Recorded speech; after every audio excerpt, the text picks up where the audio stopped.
ಎಲ್ಲರಿಗೂ ನಮಸ್ಕಾರ. I am doctor Bhavani MR from the school of commerce and management, Chanakya university. Chanakya ತಂಡದಿಂದ ತಮ್ಮೆಲ್ಲರಿಗೂ ಆದರದ ಸುಸ್ವಾಗತ. ಸರ್ವಪ್ರಥಮವಾಗಿ ಈ ಪುಣ್ಯ ಭೂಮಿಯ ಮತ್ತು ಪವಿತ್ರತೆ ಮತ್ತು ವೈಭವವನ್ನು ಮೆರೆಸುವ ನಾಡಗೀತೆಯನ್ನು ಪ್ರಸ್ತುತಪಡಿಸಲು ಶ್ರೀಮತಿ ಚಾಂದಿನಿ ಗರ್ತಿಕೆರೆ ಮತ್ತು ತಂಡವದರನ್ನು ಆಹ್ವಾನಿಸುತ್ತೇವೆ.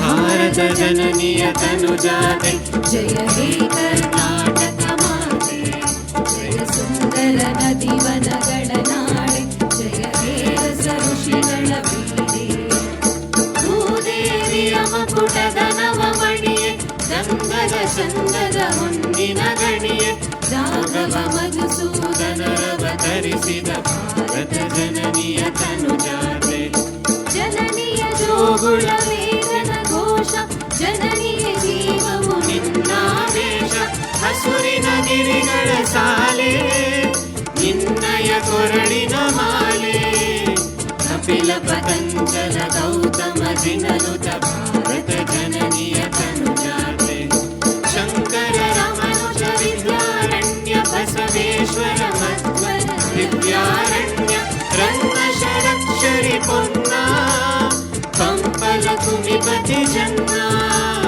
ಕುಮಾರ ವ್ಯಾಸರ ಮಂಗಳಧಾಮ, ಕೋಗಿಲೆಗಳ ಪುಣ್ಯರಾಮ, ನಾನಕ ರಾಮಾನಂದ ಕಬೀರರ ಭಾರತ ಜನನಿಯ ತನುಜಾತೆ, ಕೈಲಪ ಹೊಯ್ಸಳರಾಳಿದ ನಾಡೆ, ಕಂಕಣ ಶಕನರ ನೆಚ್ಚಿನ ಬೀಡೆ, ಕೃಷ್ಣ ಶರಾವತಿ ತುಂಗ, ಕಾವೇರಿಯವರ ರಂಗ, ಚೈತನ್ಯ ಪರಮಹಂಸ ವಿವೇಕರ ಭಾರತ ಜನನಿಯ ತನುಜಾತೆ, ಸರ್ವ ಜನಾಂಗದ ಶಾಂತಿಯ ತೋಟ, ರಸಿಕರ ಕಂಗಳ ಸೆಳೆಯುವ ನೋಟ, ಹಿಂದೂ ಕ್ರೈಸ್ತ ಮುಸಲ್ಮಾನ, ಪಾರಸಿಕ ಜೈನ ಉದ್ಯಾನ, ಜನಕನ ಹೋಲುವ ದೊರೆಗಳ ರಾಮ, ಕಾಯಕ ವೈಣಿಕರ ರಾಮ, ಕನ್ನಡ ನುಡಿ ಕುಣಿದಾಡುವ ದೇಹ, ಕನ್ನಡ ತಾಯಿಯ ಮಕ್ಕಳ ದೇಹ, ಭಾರತ ಜನನಿಯ ತನುಜಾತೆ, ಜಯ ಹೇ ಕರ್ನಾಟಕ ಮಾತೆ, ಜಯ ಹೇ ಕರ್ನಾಟಕ ಮಾತೆ, ಜಯ ಹೇ ಕರ್ನಾಟಕ ಮಾತೆ. Thank you very much. To invoke the blessings of Goddess of Learning, I invite Srimati Chandini Gartikere and team to present Saraswati Vandana.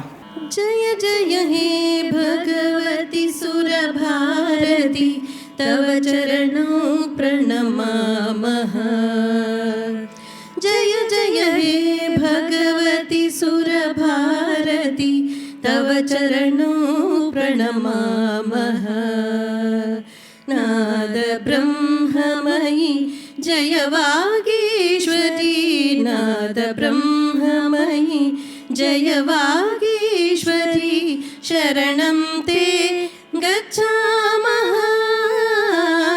जय जय हे भगवती सुरभारती, तव चरणों प्रणमामः, त्वमसि शरण्या त्रिभुवनधन्या, सुरमुनिवन्दितचरणा,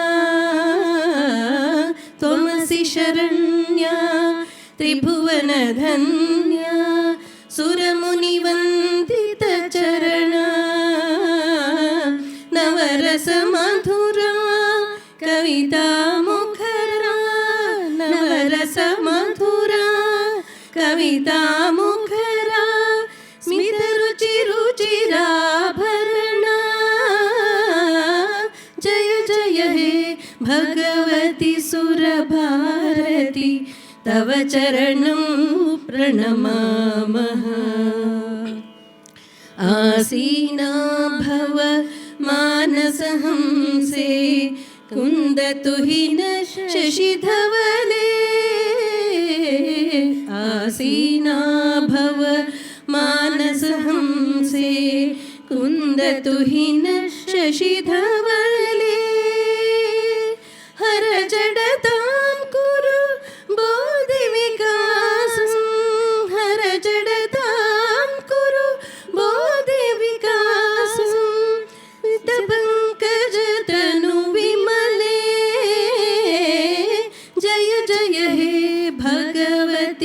सुरभारती तव चरणौ प्रणमामः।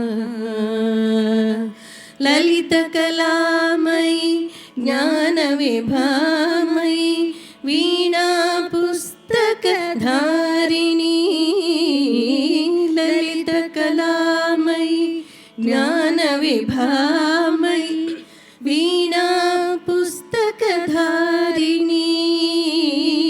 मतिरास्तां नो तव पदकमले मतिरास्तां नो तव पदकमले ऐकुण्ठविषहारिणी जय जय हे भगवति सुरभारती तव चरणौ प्रणमामः। नाद ब्रह्ममयि जय वागीश्वरी नाद ब्रह्ममयि जय वागीश्वरी शरणं ते गच्छामः। जय जय हे भगवति सुरभारती तव चरणौ प्रणमामः तव चरणौ प्रणमामः तव चरणौ प्रणमामः। ಧನ್ಯವಾದಗಳು ಶ್ರೀಮತಿ ಚಾಂದಿನಿ ಮತ್ತು ತಂಡಕ್ಕೆ. Professor of Commerce with over 4 decades of experience, a visiting faculty at Ritsumeikan University, Japan, a global consultant on the third sector and the Asia Pacific Chair of the International Cooperative Alliance, and the founder, Vice Chancellor of Chanakya University, Professor Yashwant Dongre, is requested to welcome the August Assembly. ಎಲ್ರಿಗೂ ನಮಸ್ಕಾರ. ಚಾಣಕ್ಯ ವಿಶ್ವವಿದ್ಯಾಲಯವನ್ನು ಲೋಕಾರ್ಪಣೆ ಮಾಡ್ತಾ ಇರುವ ಈ ಸುಂದರ ಸಮಾರಂಭಕ್ಕೆ ತಮ್ಮೆಲ್ಲರಿಗೂ ಹಾರ್ದಿಕವಾದ ಸ್ವಾಗತವನ್ನು ಬಯಸ್ತೇನೆ. ಈ ವಿಶ್ವವಿದ್ಯಾಲಯ ಕಳೆದ ಕೆಲವೇ ತಿಂಗಳ ಹಿಂದೆ ಸರ್ಕಾರದ ಅಧಿಕೃತ ಅನುಮೋದನೆಯೊಂದಿಗೆ ಆರಂಭವಾಗಿ ಮಾರ್ಚ್ 2022ರಿಂದ ಇಲ್ಲಿಯವರೆಗೆ ಒಂದು ವಿಶ್ವವಿದ್ಯಾಲಯಕ್ಕೆ ಅಗತ್ಯವಿರತಕ್ಕಂಥ ಎಲ್ಲ ರೀತಿಯ ಅನುಮೋದನೆಗಳನ್ನು ಪಡೆದು ಪಠ್ಯಕ್ರಮಗಳನ್ನು ರಚಿಸಿ ಇದೇ ವರ್ಷದ ಆಗಸ್ಟ್ ತಿಂಗಳಿನಿಂದ ಕಾರ್ಯಾರಂಭ ಮಾಡಿದೆ.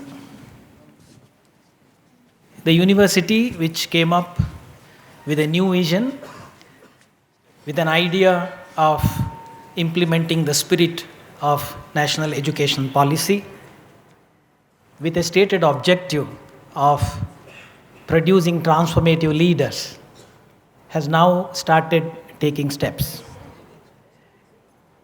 In Chanakya University, we do a lot of things that are similar to what other universities do, but we do a lot more things which are very different from what other universities do.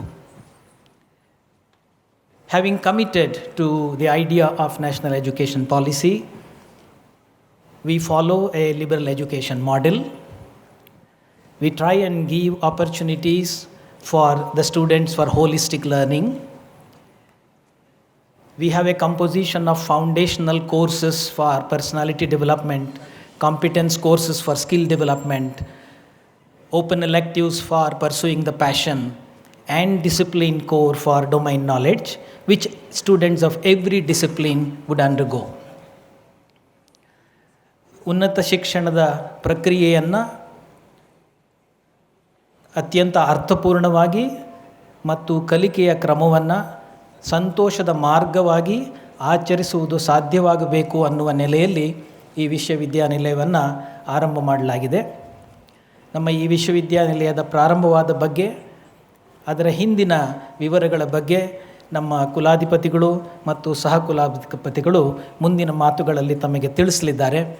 ಆದ್ದರಿಂದ ನಾನು ನನ್ನ ಮಾತುಗಳನ್ನು ಇವತ್ತಿನ ನಮ್ಮ ಮುಖ್ಯ ಅತಿಥಿಗಳನ್ನು ಮತ್ತು ಗಣ್ಯರನ್ನು ಆಹ್ವಾನಿಸುವ ಮಟ್ಟಕ್ಕೆ ಸೀಮಿತಗೊಳಿಸ್ಕೊಳ್ತೇನೆ. ಇಂದಿನ ಕಾರ್ಯಕ್ರಮದ ಅಧ್ಯಕ್ಷತೆಯನ್ನು ವಹಿಸಿರುವವರು ಪ್ರೊಫೆಸರ್ ಕೆ ಕಸ್ತೂರಿ ರಂಗನ್ರವರು. ನಮ್ಮ ಯಾರಿಗೂ ಅವರನ್ನು ನಾನು ಪರಿಚಯಿಸಬೇಕಾದ ಅಗತ್ಯ ಇಲ್ಲ.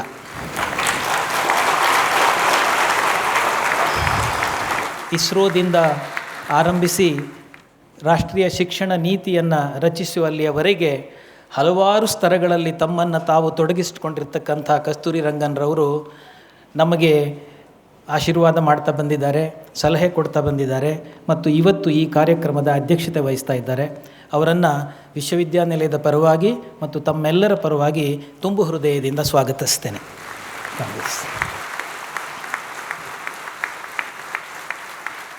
The chief guest of today's function is Professor Manjul Bhargav.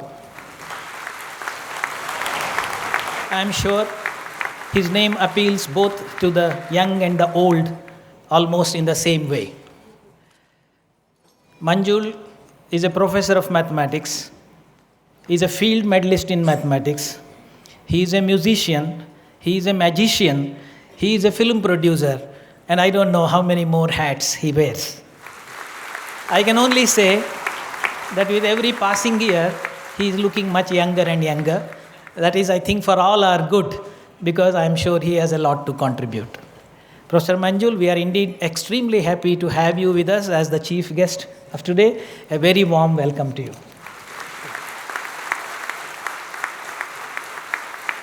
ಈ ಸಂಜೆಯ ಕಾರ್ಯಕ್ರಮದ ಇನ್ನೊಬ್ಬರು ಅತ್ಯಂತ ಪ್ರಮುಖ ಅತಿಥಿಗಳು ಸುಧಾಮೂರ್ತಿಯವರು. ಬಹುಶಃ ಮಂಜುಳ್ ಭಾರ್ಗವರ ಹಾಗೆಯೇ ಸುಧಾಮೂರ್ತಿಯವರ ಬಗ್ಗೆ ಕೂಡ ಯಾವುದೇ ಪರಿಚಯವನ್ನು ನಾನು ಹೇಳಬೇಕಾದ ಅಗತ್ಯ ಇಲ್ಲ.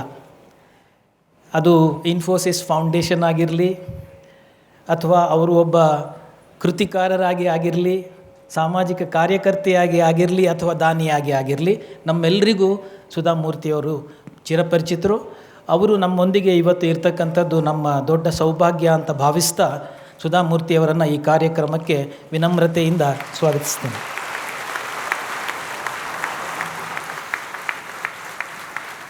ನಮ್ಮ ಈ ಕಾರ್ಯಕ್ರಮದ ಇನ್ನೊಬ್ಬ ಮುಖ್ಯ ಅತಿಥಿಗಳು ಶ್ರೀ ಸೀತಾರಾಮ್ ಜಿಂದಾಲ್ರವರು. ಜಿಂದಾಲ್ ಸಂಸ್ಥೆಯನ್ನು ಕಟ್ಟಿ ಬೆಳೆಸಿ ಜಿಂದಾಲ್ ಫೌಂಡೇಶನ್ನ ಮೂಲಕ ಹಲವಾರು ಕಾರ್ಯಕ್ರಮಗಳನ್ನು, ಸಾಮಾಜಿಕ ಅಭಿವೃದ್ಧಿಯ ಕಾರ್ಯಕ್ರಮಗಳನ್ನು, ಶೈಕ್ಷಣಿಕ ಅಭಿವೃದ್ಧಿಯ ಕಾರ್ಯಕ್ರಮಗಳನ್ನು ಹಮ್ಮಿಕೊಂಡಿರ್ತಕ್ಕಂಥ ಜಿಂದಾಲ್ರವರು ನಮಗೆ ಒಬ್ಬ ಮೆಂಟರ್, ಒಬ್ಬ ಸಲಹೆಗಾರರು, ಅದಕ್ಕಿಂತ ಹೆಚ್ಚುವಾಗಿ ನಮ್ಮ ಇಡೀ ವಿಶ್ವವಿದ್ಯಾನಿಲಯ ಕಟ್ಟುವ ಸಹವರ್ತಿಯಾಗಿ ನಮ್ಮೊಡನೆ ನಿಂತು ನಮ್ಮನ್ನು ಮುಂದೆ ನಡೆಸ್ತಾ ಇರ್ತಕ್ಕಂಥವ್ರು. ಶ್ರೀ ಸೀತಾರಾಮ್ ಜಿಂದಾಲ್ರವರು ನಮ್ಮ ನಡುವೆ ಇರ್ತಕ್ಕಂಥದ್ದು ಈಗ ಅತ್ಯಂತ ಸಂತೋಷದ ವಿಷಯ. 90ರ ಹರೆಯದಲ್ಲಿ ಬಹಳ ಚಟುವಟಿಕೆಯಿಂದ ಮುಂದುವರಿತಾ ಇರತಕ್ಕಂಥ ಸೀತಾರಾಮ್ ಜಿಂದಾಲ್ರವರಿಗೆ ಸ್ವಾಗತವನ್ನು ಬಯಸ್ತೇನೆ. ನಮ್ಮ ಜೊತೆಗೆ ತೊಡಗಿಕೊಂಡಿರ್ತಕ್ಕಂಥ, ನಮ್ಮ ವಿಶ್ವವಿದ್ಯಾನಿಲಯವನ್ನು ನಡೆಸುವುದಕ್ಕೆ ಇರುವ ಅಂತಾರಾಷ್ಟ್ರೀಯ ಸಲಹಾ ಸಮಿತಿಯಲ್ಲಿ ಸಕ್ರಿಯವಾಗಿ ಇರ್ತಕ್ಕಂಥ ಮತ್ತು ನಮ್ಮೆಲ್ಲರಿಗೂ ಚಿರಪರಿಚಿತರಾಗಿರ್ತಕ್ಕಂಥ ಉದ್ಯಮಿಗಳು, ಅತ್ಯುತ್ತಮ ನಾಯಕರಾಗಿರ್ತಕ್ಕಂಥ ಗೋಪಾಲ್ ಕೃಷ್ಣನ್ ಅವರು ನಮ್ಮ ನಡುವೆ ಇದ್ದಾರೆ. ಅವರು ಬೋರ್ಡ್ ಆಫ್ ಗವರ್ನರ್ನ ಸದಸ್ಯರು. ಇನ್ಫೋಸಿಸನ್ನು ಮುನ್ನಡೆಸಿ ಇನ್ಫೋಸಿಸ್ ಸೈಂಟಿಫಿಕ್ ಫೌಂಡೇಶನ್ನ ಮುನ್ನಡೆಸ್ತಾ ಇದ್ದು ಹಲವಾರು ಚಟುವಟಿಕೆಗಳಲ್ಲಿ ತೊಡಗಿರ್ತಕ್ಕಂಥ ಗೋಪಾಲ್ ಕೃಷ್ಣನ್ ಅವ್ರನ್ನ ಈ ಸಂದರ್ಭದಲ್ಲಿ ಆಹ್ವಾನಿಸ್ತಾ ಇದ್ದೇನೆ, ಸ್ವಾಗತಿಸ್ತಾ ಇದ್ದೇನೆ. ಅವರಂತೆಯೇ ಇನ್ನೊಬ್ಬ ಅತ್ಯಂತ ಪ್ರಮುಖ ಕೈಗಾರಿಕೋದ್ಯಮಿ ಕಿರಣ್ ಮಜುಮ್ದಾರ್ ಶಾ. ನಮ್ಮ ಸಲಹಾ ಸಮಿತಿಯಲ್ಲಿ ಅತ್ಯಂತ ಸಕ್ರಿಯವಾಗಿದ್ದು ನಮ್ಮೆಲ್ಲ ಸಂವಹನಗಳಿಗೆ ಬಹುಶಃ ಅತ್ಯಂತ ಕ್ವಿಕ್ ರೆಸ್ಪಾನ್ಸ್ ನಮಗೆ ಸಿಗೋದು ಅವರಿಂದ. ಇವತ್ತು ಕೂಡ ನಮ್ಮ ಸಭೆಯಲ್ಲಿ ನಮಗೆ ಅತ್ಯಂತ ಅಮೂಲ್ಯವಾದ ಸಲಹೆಗಳನ್ನು ಅವರು ನೀಡಿದ್ದಾರೆ. ಈ ಕಾರ್ಯಕ್ರಮದಲ್ಲಿ ಅತಿಥಿಯಾಗಿ ಭಾಗವಹಿಸ್ತಾ ಇರತಕ್ಕಂಥ ಕಿರಣ್ ಮಜುಮ್ದಾರ್ ಶಾ ಅವರಿಗೆ ಎಲ್ಲರ ಪರವಾಗಿ ಸ್ವಾಗತವನ್ನು ಬಯಸ್ತೇನೆ. ಹಾಗೆಯೇ ನಮ್ಮ ವಿಶ್ವವಿದ್ಯಾನಿಲಯದ ಕನಸನ್ನು ತಮ್ಮ ಕನಸಿನ ಭಾಗವಾಗಿ ತೆಗೆದುಕೊಂಡು ಮುನ್ನಡೆಸ್ತಾ ಹೋಗ್ತಾ ಇರುವವರು, ನಾವೆಲ್ಲರೂ ಬಹಳ ಪ್ರೀತಿಯಿಂದ MDK ಅಂತ ಕರೀತಾ ಇರುವ ಮೋಹನ್ ದಾಸ್ ಪೈ ಅವರು. He is A bundle of energy. We are very lucky. We sometimes also feel a little afraid that he is with us because he pushes it with that much force. He is here with us as one of our guests. Very warm welcome to Mohan Das Pai. most important among our dignitaries also today, who also holds a part of the statutory responsibility. ನಮ್ಮ ಕಾಯಿದೆಯಲ್ಲಿ governor visitor ಆಗಿರ್ತಾರೆ, ಉನ್ನತ ಶಿಕ್ಷಣ ಸಚಿವರು ಸಹ visitor ಆಗಿರ್ತಾರೆ, pro visitor.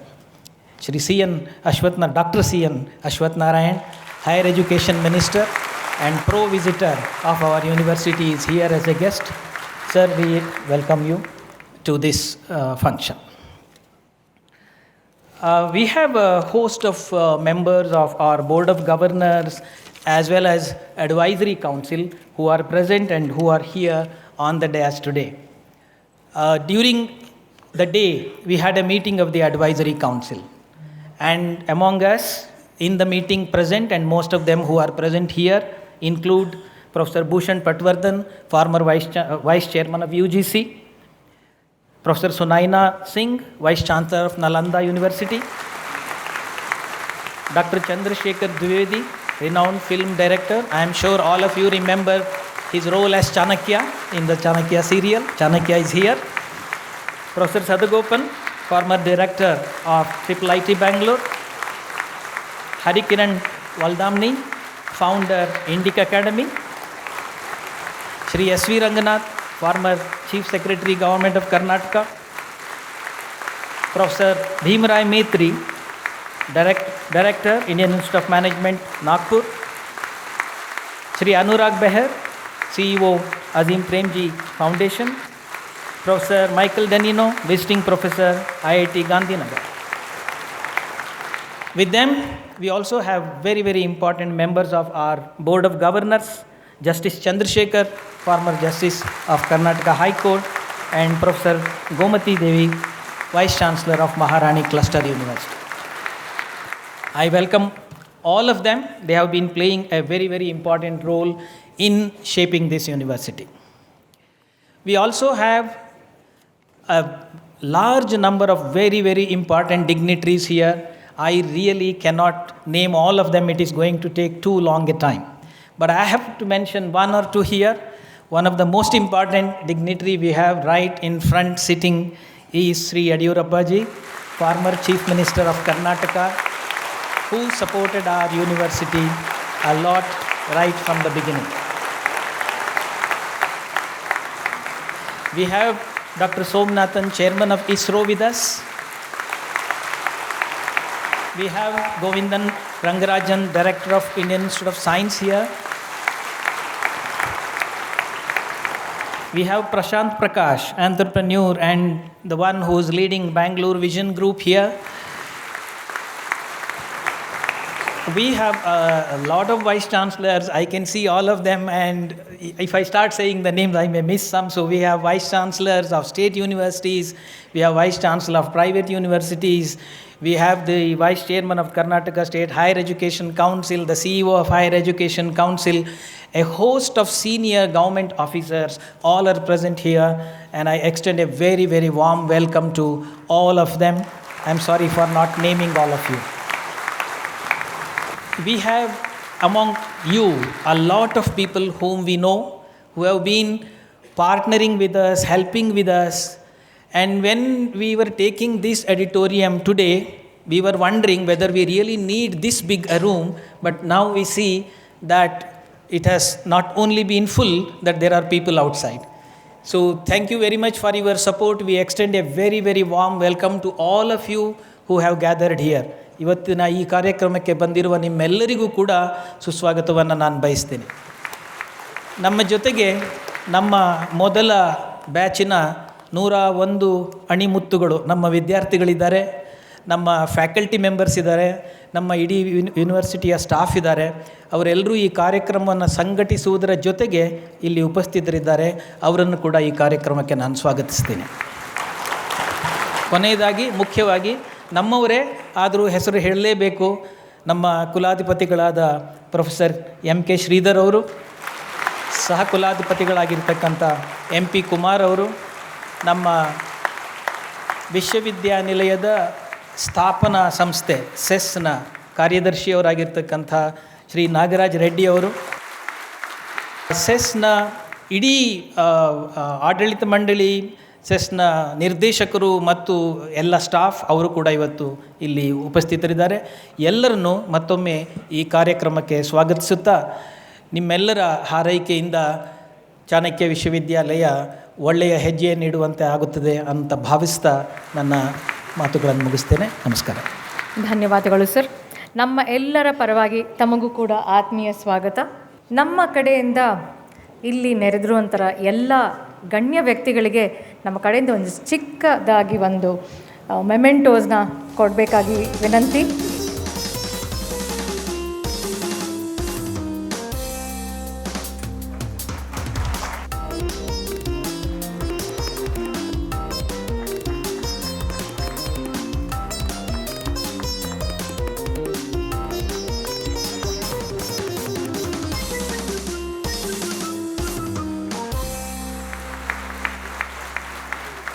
Thank you. ಧನ್ಯವಾದಗಳು sir.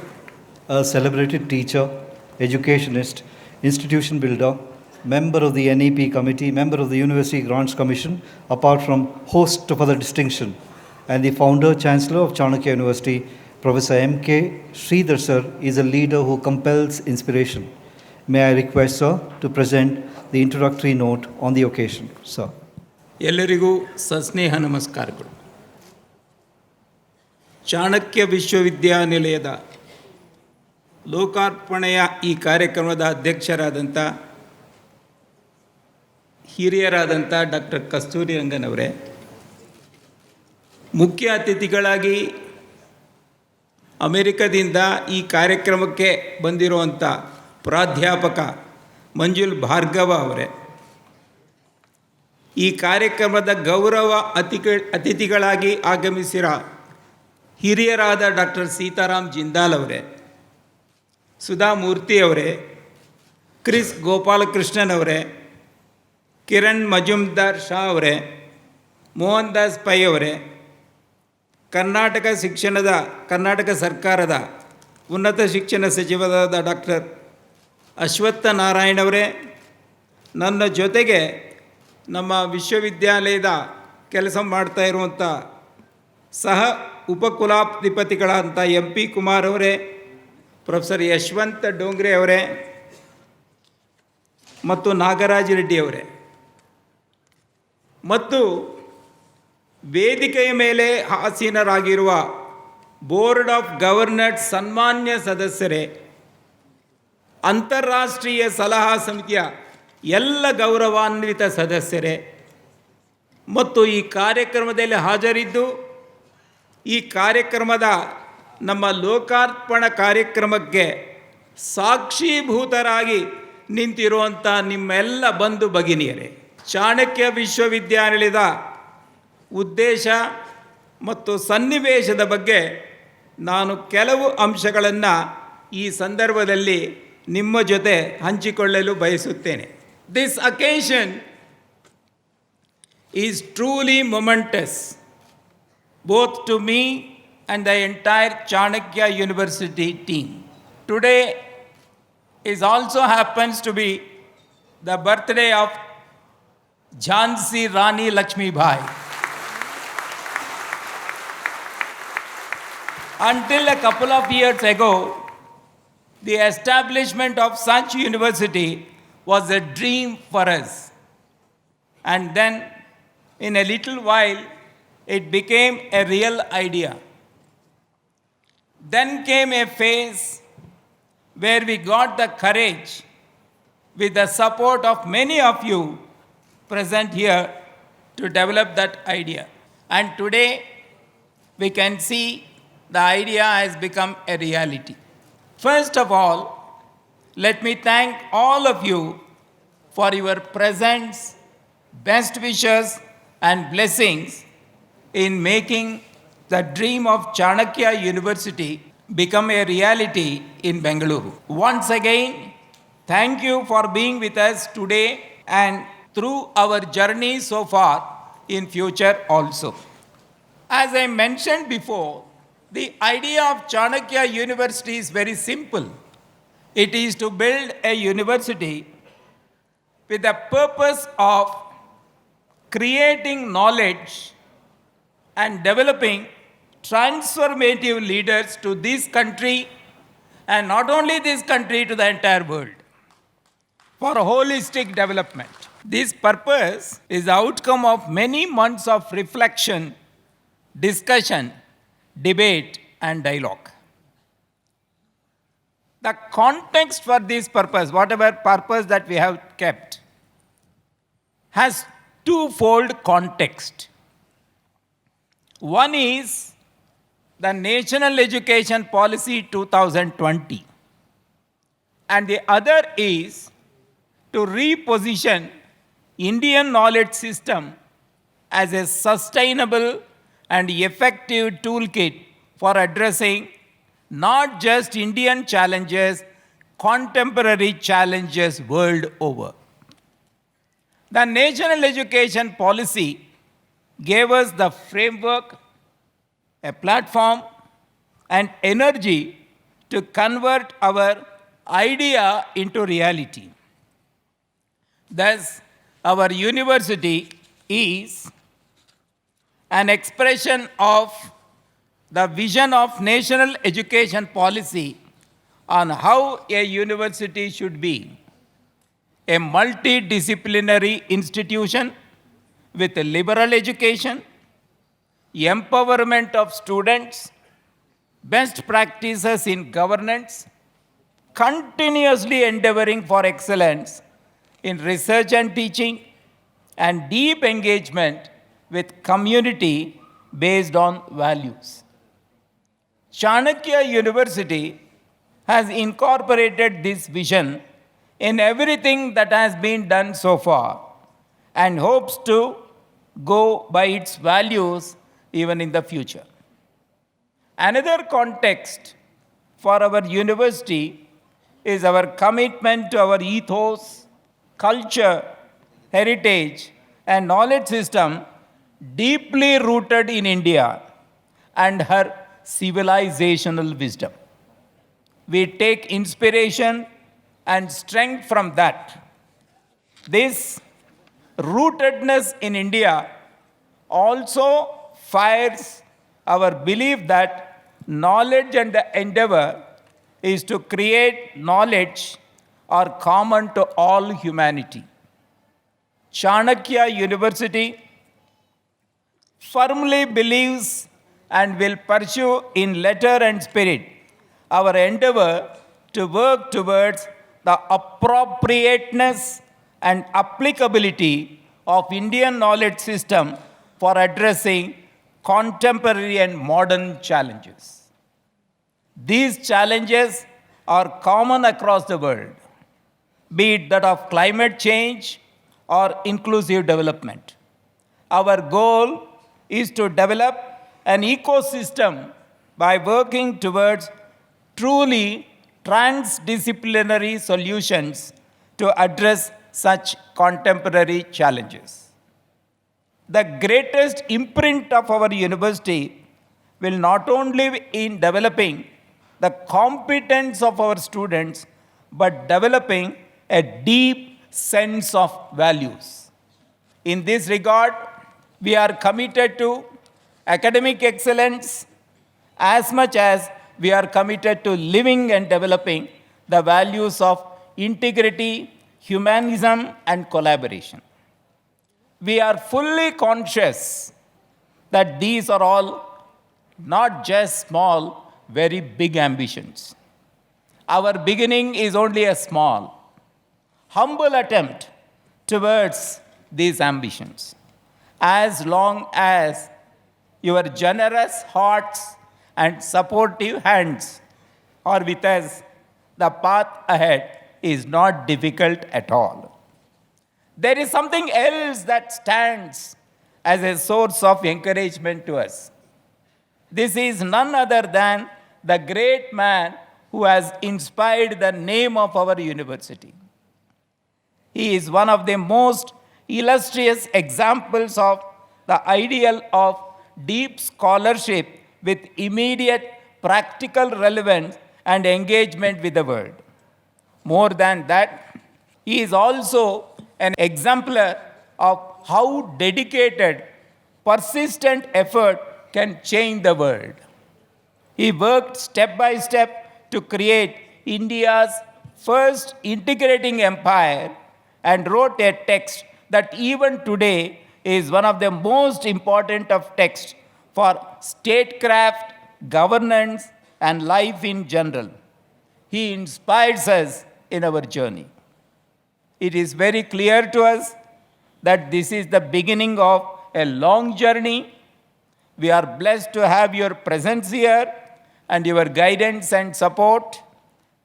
Thank you very much for gracing the occasion. Ellarigu namaskara. Thank you so much, sir, for setting the tone for today's event. To get a glimpse of this extraordinary journey, may we request the Director for the Center for Indian Knowledge System and Communications at Chanakya University, Dr. Vinay Chandra Banavati ji, to present a brief audio-visual on Chanakya University. A life that springs from the wisdom of 1,000 years.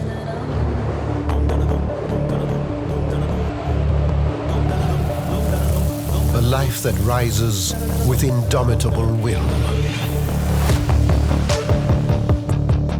A life that is anchored in purposeful action. Is a life that is rooted in ideals and ascending with ideas. Chanakya University.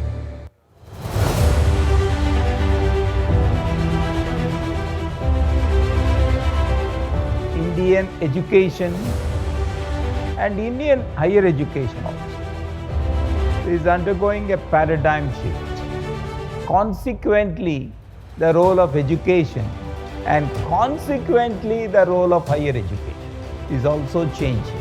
I think that time has come for us to build our own models of higher education. In this context of paradigm shift of higher education, I think we as a country, we need to build different models. Our vision of Chanakya University is primarily to build the transformative leaders, not just for living but for the life, as well as for the entire world and humanity. Chanakya University believes that education is not all about skill and competencies. Education is also about a person being able to understand the self and also have a purpose as to why the education is acquired. This process is built into the process of learning.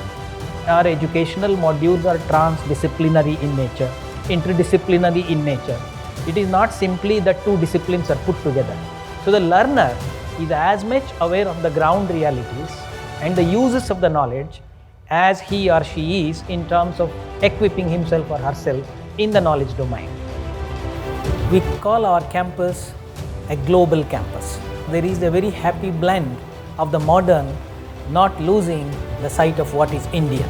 The campus is spread over in 116 acres of land.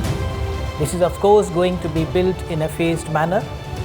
It is going to have facilities to accommodate 25,000 students. Residential facilities for the teachers, a performing arts center. There is going to be a knowledge center, which is in fact not just a library, but a repository of all types of knowledge resources. You are going to have sporting facilities where it is even possible for you to host international events. So the campus is seen as something which actually gets everything required for the learning process and making this process enjoyable. It meets all standards of a very good higher educational institution anywhere in the world. The International Advisory Council is chaired by Professor Kasturi Rangan. We have been supported by Sri Sitaram Jinda, the industrialist and philanthropist. There is a host of academicians, industrialists, artists, thinkers, scientists who have been mentoring and guiding us in this journey.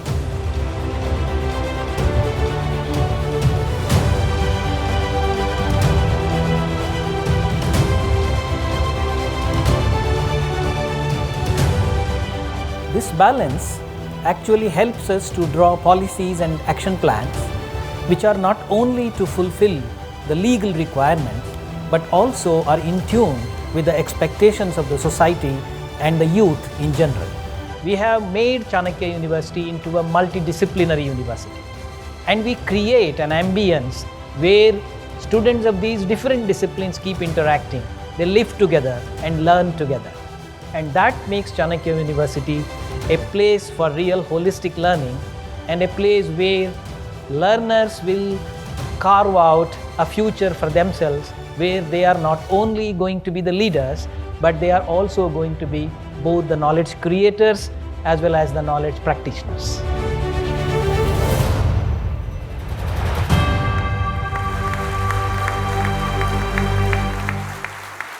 An entrepreneur, educationist, philanthropist, president of Rashtrothana Parishad, and founder, former CEO of Global Edge Technologies Limited, Sri M.P. Kumar Sir has been guiding light in this journey of establishment of Chanakya University. As the founder pro-chancellor of Chanakya University, may we request you, sir, to present your opening remarks on this occasion. ಎಲ್ಲರಿಗೂ ನಮಸ್ಕಾರ. ಇವತ್ತು ಬಹುಶಃ ಒಂದು ವಿಶೇಷವಾದ ಸಂಜೆ. ಚಾಣಕ್ಯ ಯೂನಿವರ್ಸಿಟಿಯ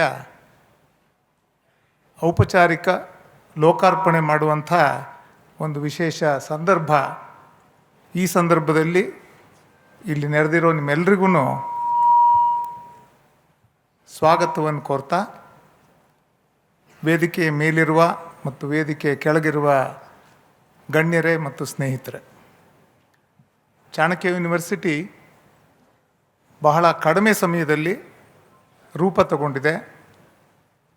ಅದರ ಒಂದು ಏನು ಪಥಕ್ರಮಣ, the journey which it has been in the last couple of years is, I thought I'll just say a couple of sentences to make sure that all of us understand where we are today.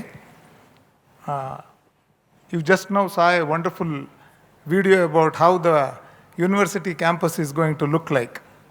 This is still a dream. We have got it started, but I think to get there, to complete the campus, probably it will take a decade or more. So don't expect it to be there just now, but this is the artistic view of how it is going to look like in a matter of time. But I must tell you, we keep talking about how Chanakya University has been. Bengaluru idu startup-ಗಳ ನಗರ. ಈಗ ನಮ್ಮ university ಕೂಡ it's A startup.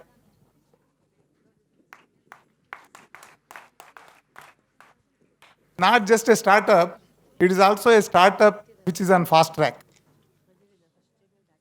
Fast track startup ಏನೇನು ಅನುಭವಿಸ್ಬೋದು ಅಂತ ಬಹುಶಃ ಬೆಂಗಳೂರಿನಲ್ಲಿರೋ technical ಮತ್ತು business ಜಗತ್ತಿಗೆ ಚೆನ್ನಾಗಿ ಗೊತ್ತಿದೆ. We are actually there. ಇವತ್ತು ಲೋಕಾರ್ಪಣೆಗೊಳ್ತಾ ಇದೆ, ಆದರೆ ಈ ಒಂದು ಕನಸು ಭಾಳ ದಿನಗಳದ್ದು. It's a dream for quite some time. But it has taken significant speed in the last couple of years. When we thought we should try to do something like this, to build a university which is rooted in Indic culture, globally competitive, innovative, and entrepreneurial. That has been our dream. To make this dream a reality, NEP, Dr. Kasturirangan is here, under his leadership, how the national education policy which has been drafted, which has been adopted by the governments, actually created an impetus and an opportunity for us to try this, because this provides for setting up of a completely liberal university. This opportunity wasn't there before NEP. Now we are trying to take this as an opportunity to see how we can build a model university which is based on national education policy, which is truly liberal and holistic in its approach. But when we wanted to do this, many of us are not completely familiar with setting up of a university. let alone university. Probably many of us have not even set up a college. But still we thought we will do it. But that was possible only because the approach we have taken is to see how we can do the best. Whatever we do, can we do the best, and the pursuit of excellence. The advantage of being in Bangalore is that ಬೆಂಗಳೂರಿನಲ್ಲಿ ಎಲ್ಲ ಥರ ಪ್ರತಿಭೆಗಳಿದೆ ಮತ್ತು ಯಾರನ್ನು ಬೇಕಾದರೂ ಸಂಪರ್ಕ ಮಾಡಿ ಅವ್ರ ಸಹಾಯ ತಗೊಳ್ಳುವಂಥ ಒಂದು ಅವಕಾಶ ಇದೆ. ನಾವು ಆ ಅವಕಾಶವನ್ನು ಚೆನ್ನಾಗಿ ಉಪಯೋಗಿಸ್ಕೊತಾ ಇದ್ದೀವಿ, ಮುಂದೂ ಉಪಯೋಗಿಸ್ಕೋಬೇಕು ಅಂತಿದ್ದೀವಿ. ನಾವು ಫಸ್ಟ್ ಯೂನಿವರ್ಸಿಟಿ ಮಾಡಬೇಕು ಅಂದರೆ ಫಸ್ಟು ನಾವು ಹೋಗಿ ಕೇಳಿದ್ದು ಡಾಕ್ಟರ್ ಕಸ್ತೂರಿ ರಂಗನ್ ಅವ್ರನ್ನ. ಬಿಕಾಸ್ ಅವರೇ ಈ NEPಯ ನಿರ್ಮಾತೃ. ಅವರು ತುಂಬ ಎನ್ಕರೇಜಿಂಗ್ ಆಗಿ ನಮಗೆ ಸಹಾಯ ಮಾಡಿದ್ರು, ನಾವೇನೇನು ಮಾಡಬಹುದು ಅಂತ ಹೇಳಿದ್ರು. ಅದೇ ರೀತಿ ನಾವು when we envisioned the university, we did a visioning exercise. For the visioning exercise, we went to Professor Mahadevan of IIM Bangalore, who did set up as a founder, vice chancellor of Chinmaya University. He conducted the visioning exercise for the entire group multiple times to make sure that we are able to be very clearly articulate the purpose of the university, vision of the university, and also the values. With that, we thought we should now go to the next step. Then we thought we should go and talk to some industrialists, philanthropists, went to and talked to Dr. Sitaram Jindal and Chris Gopalakrishnan and many others. All of them came forward to support us. With that in mind, we thought we should take few steps further. So we approached government and also tried to look for a place. Sitaram Jindal ಅವರು ನಮ್ಗೆ ಹೇಳಿದ್ರು, you should not look for anything less than 100 acres if you want to build a future university of the global standard. But ಆ ಸಮಯದಲ್ಲಿ ನಮಗೆ ಅತ್ಯಂತ ಒಂದು ಉಪಕಾರವಾದಂಥ ಸನ್ನಿವೇಶ ಅಂದರೆ Government of Karnataka under the leadership of B.S. Yediyurappa came forward and allotted 116 acres of land near Haralur village, Devanahalli, Kempegowda International Airport. That became the one other impetus for us to take this forward. Once we got the land, I think we were ready to go and request the government to pass an act to make us the private university in Karnataka. And again, Karnataka government has been very gracious under the leadership of S.R. Bommai, Chief Minister, Ashwath Narayana, the Education Minister. And they passed the act and gave us the status of a private university in Karnataka. And we approached UGC, got approvals. All this happened in very quick succession. So then the issue is about setting up of the courses, getting the academic team in place, and also to start working on the campus. To build a campus which you saw, it also needs a lot of expertise. And that expertise came significantly from our great friend and collaborator in the entire activity by Mohandas Pai. Mohandas Pai has, I think, probably built more than 50 million square foot of space in the whole of the country. They set up great campuses for Infosys and also set up several universities, being the chairman of Manipal Education Academy. We got that support, and for the entire construction, design, plan, we got great support from Mr. Abhay Jain. I'm sure he's somewhere here. His relentless effort has actually made something which is unbelievable. I'm sure next year by this time, we will all be in our own campus from the next academic year. That again is a dream come true. In the fastest time, the university campus of the global standard is being set up there. So the academic team also started working on courses. We have already announced. Maybe some of you have seen in the exhibition outside. We have started 5 UG courses, and also I think we'll have 3 PG courses. Our PhD courses are going to start by January, So I think academic team is also geared up working on it. And what we are trying to accomplish is not a small thing, but I'm sure with the support of all of you and great people around who are coming forward to help us, we should be able to get there. But starting the university, getting students is getting very good faculty, of course, is a big challenge. But also, we have a big purpose. This is not just yet another private university. This is an university which is completely charitable in nature. This does not belong to any individual. It is a public university, charitable university. And running university is not very easy. We are also trying to find out how to build a financial model which will make the university education, at least in Chanakya University, is affordable. To provide affordable education for at least middle class, upper middle class is not very easy, because higher quality education will actually need more cost. It's not easy to run a university fee by affordable fee alone. We have quite a few financial luminaries trying to help us to build a model. I think what we are trying to do is to make sure that the entire infrastructure is built over donors' money, that is philanthropic money, so that the entire infrastructure, buildings, everything will be coming from donations, so that does not put any pressure on the financial planning. And also, we are trying to get the best talent to provide merit cum means on a pan-India basis, to see that we are able to get bright but poor children all over the country. Already in the first batch, we have more than 10% of the students belong to this category. We have done an all-India examination to select them. And I must tell you, we are so fortunate that many donors have come forward to sponsor these children for their entire education. And this is the financial model we are trying to do.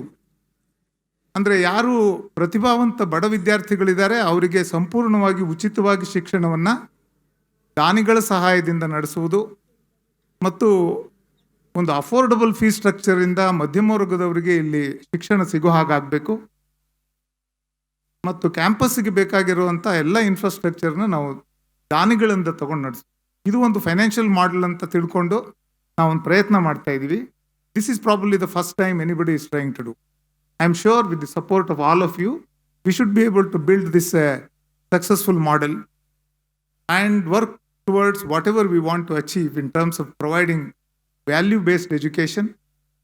ಒಂದು ಭಾರತೀಯ ಸಂಸ್ಕೃತಿಯ ಜ್ಞಾನ ಪರಂಪರೆಯ ಆಧಾರದ ಮೇಲೆ ಶಿಕ್ಷಣ ಕೊಡಬೇಕು. But ಭಾಳ ಕಾಂಪಿಟೇಟಿವ್ ಆಗಿ ಇವತ್ತಿನ ಜಗತ್ತಿನ ಸ್ಪರ್ಧಾತ್ಮಕ ಜಗತ್ತಿನಲ್ಲಿ ಕೂಡ ನಮ್ಮಲ್ಲಿ ಕಲಿಯುವ ವಿದ್ಯಾರ್ಥಿಗಳು ಮುಂದೆ ಬರಬೇಕು, ಅವ್ರ ನಾಯಕರಾಗಬೇಕು, ಬದಲಾವಣೆಯ ಹರಿಕಾರರಾಗಬೇಕು ಅನ್ನೋದೇ ನಮ್ಮ ಉದ್ದೇಶ. ಇದ್ರ ಜೊತೆಗೆ this university is to be a research based university. It is not going to be just degree providing teaching institution. We must provide high quality research.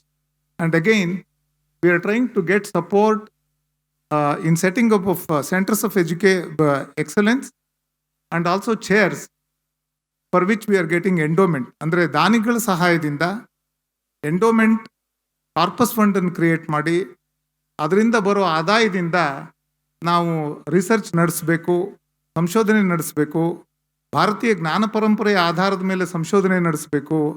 ಜಗತ್ತಿನ ಇವತ್ತಿನ ಮತ್ತು ನಾಳೆಯ ಸವಾಲುಗಳಿಗೆ ನಮ್ಮ ಜ್ಞಾನ ಪರಂಪರೆಯಲ್ಲಿ ಪರಿಹಾರಗಳಿದೆ, ಅವುಗಳ ಮೇಲೆ ಸಂಶೋಧನೆ ನಡೆಸಬೇಕು ಅನ್ನೋದು ನಮ್ಮ ಒಂದು ಮಹತ್ತರವಾದ ಆಸೆ. ಜೊತೆಗೆ ಆಗಲೇ ಕಂಪ್ಯೂಟೇಷನಲ್ ಸೈನ್ಸಸ್ ಮತ್ತು ಬಯೋಸೈನ್ಸಸ್ ರಿಸರ್ಚ್ ಸೆಂಟರ್ನ ಸೆಟಪ್ ಮಾಡೋಕ್ಕೆ ಬೇಕಾಗಿರ್ತಕ್ಕಂಥ ಆರ್ಥಿಕ ಸಹಾಯವನ್ನು ಕೊಡ್ತೀವಿ ಅಂತ ಅನೇಕ ಫೌಂಡೇಶನ್ಸ್ ಮುಂದೆ ಬಂದಿವೆ. ಮುಂಬರುವ ದಿನಗಳಲ್ಲಿ ಆ ಎಲ್ಲ ನಿಟ್ಟಿನಲ್ಲೂ ನಾವು ಕೆಲಸ ಮುಂದುವರಿಸ್ತೀವಿ.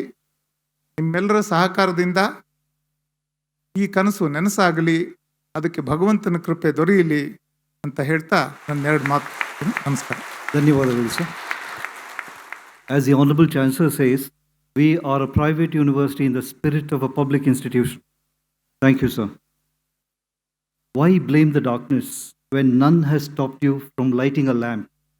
Thus summing up the philosophy of our aspirations, we believe Chanakya University shall offer a new ray of brightness in the global intellectual horizon. To symbolize the same, may we request the dignitaries to formally mark the Lokarpan of the university by lighting the auspicious lamp. Request the chief guest and the guests of honor to kindly light the lamp to mark the Lokarpan of Chanakya University. ಜೀವನವೆಂಬುದು ದೇವರು ಹಚ್ಚಿದ ಉಜ್ವಲ ಬೆಳಕಿನ ಹೊಸ ದೀಪ. ಜೀವನವೆಂಬುದು ದೇವರು ಹಚ್ಚಿದ ಉಜ್ವಲ ಬೆಳಕಿನ ಹೊಸ ದೀಪ. ಜತನದಿ ಕಾದರೆ ಸರಿ ಶತಮಾನವು ಬಾಳುವುದಿದಕ್ಕೆಲ್ಲವೂ ತಾಪ. ಜತನದಿ ಕಾದರೆ ಸರಿ ಶತಮಾನವು ಬಾಳುವುದಿದಕ್ಕೆಲ್ಲವೂ ತಾಪ. ಜೀವನವೆಂಬುದು ದೇವರು ಹಚ್ಚಿದ ಉಜ್ವಲ ಬೆಳಕಿನ ಹೊಸ ದೀಪ. ದೇವರು ಹಚ್ಚಿದ ದೀಪದ ನೆನಪಿಗೆ ಉದಯಾಸ್ತಂಗಳ ವೇಳೆಯಲಿ. ದೇವರು ಹಚ್ಚಿದ ದೀಪದ ನೆನಪಿಗೆ ಉದಯಾಸ್ತಂಗಳ ವೇಳೆಯಲಿ. ದೀಪವನನ್ನು ದಿನ ಹಚ್ಚುತ್ತಲಿರುವುದು ಭಕ್ತಿಯ ನಿರ್ಮಲ ಮನಸ್ಸಿನಲ್ಲಿ. ದೀಪವನನ್ನು ದಿನ ಹಚ್ಚುತ್ತಲಿರುವುದು ನಿರ್ಮಲ ಭಕ್ತಿಯ ಮನಸ್ಸಿನಲ್ಲಿ. ಜೀವನವೆಂಬುದು ದೇವರು ಹಚ್ಚಿದ ಉಜ್ವಲ ಬೆಳಕಿನ ಹೊಸ ದೀಪ. ಜೀವನವೆಂಬುದು ದೇವರು ಹಚ್ಚಿದ ಉಜ್ವಲ ಬೆಳಕಿನ ಹೊಸ ದೀಪ. ಉಜ್ವಲ ಬೆಳಕಿನ ಹೊಸ ದೀಪ. ಉಜ್ವಲ ಬೆಳಕಿನ ಹೊಸ ದೀಪ. Thank you, all the dignitaries. We are very pleased to state that in the very first year of inception, we have 15 states being represented in Chanakya University. So we are glad that they are from all across India, and we have brought light from all across India. Now we are waiting for a very important moment. Identified as a young genius for having completed all his school courses in mathematics and computer science by the age of 14, he is the second youngest full tenured professor at Princeton University. Presently, Brandon Fradd Professor of Mathematics at Princeton University and Straits Chair Professor of Number Theory at Leiden University, USA. He is a member of the prestigious US National Academy of Sciences. Apart from numerous other distinctions, he is a recipient of Fields Medal in Mathematics for developing powerful new methods in geometry of numbers. His works have enormously contributed to the development of applied mathematics. Calling himself an Indian at heart, he is a versatile genius with a scholarship in Sanskrit, accomplishments in playing tabla, and is a recipient of the honor Padma Bhushan. We are pleased to present and request the chief guest of the occasion, Professor Manjul Bhargava, to share his thoughts. Sir. Dr. Kasturi Ranganji, so many of my inspirations are on stage here. It feels very weird to be standing here. But Dr. Kasturi Ranganji, Chancellor Dr. Sridharji, Vice Chancellor Professor Dongreji, Pro-Chancellor Shri Kumarji, guests of honor, Minister of Higher Education Shri Ashwath Narayanji, my mom in Bangalore, Dr. Sudhamurtiji, and of course Dr. Sitaram Jindalji, and all the incredible members of the board. What an amazing group of people guiding this university, members of the board, advisory board, the faculty, staff, and students of Chanakya University, and of course the incredible distinguished members of the audience. Thank you so much. It's wonderful to be, very exciting to be back in Bangalore.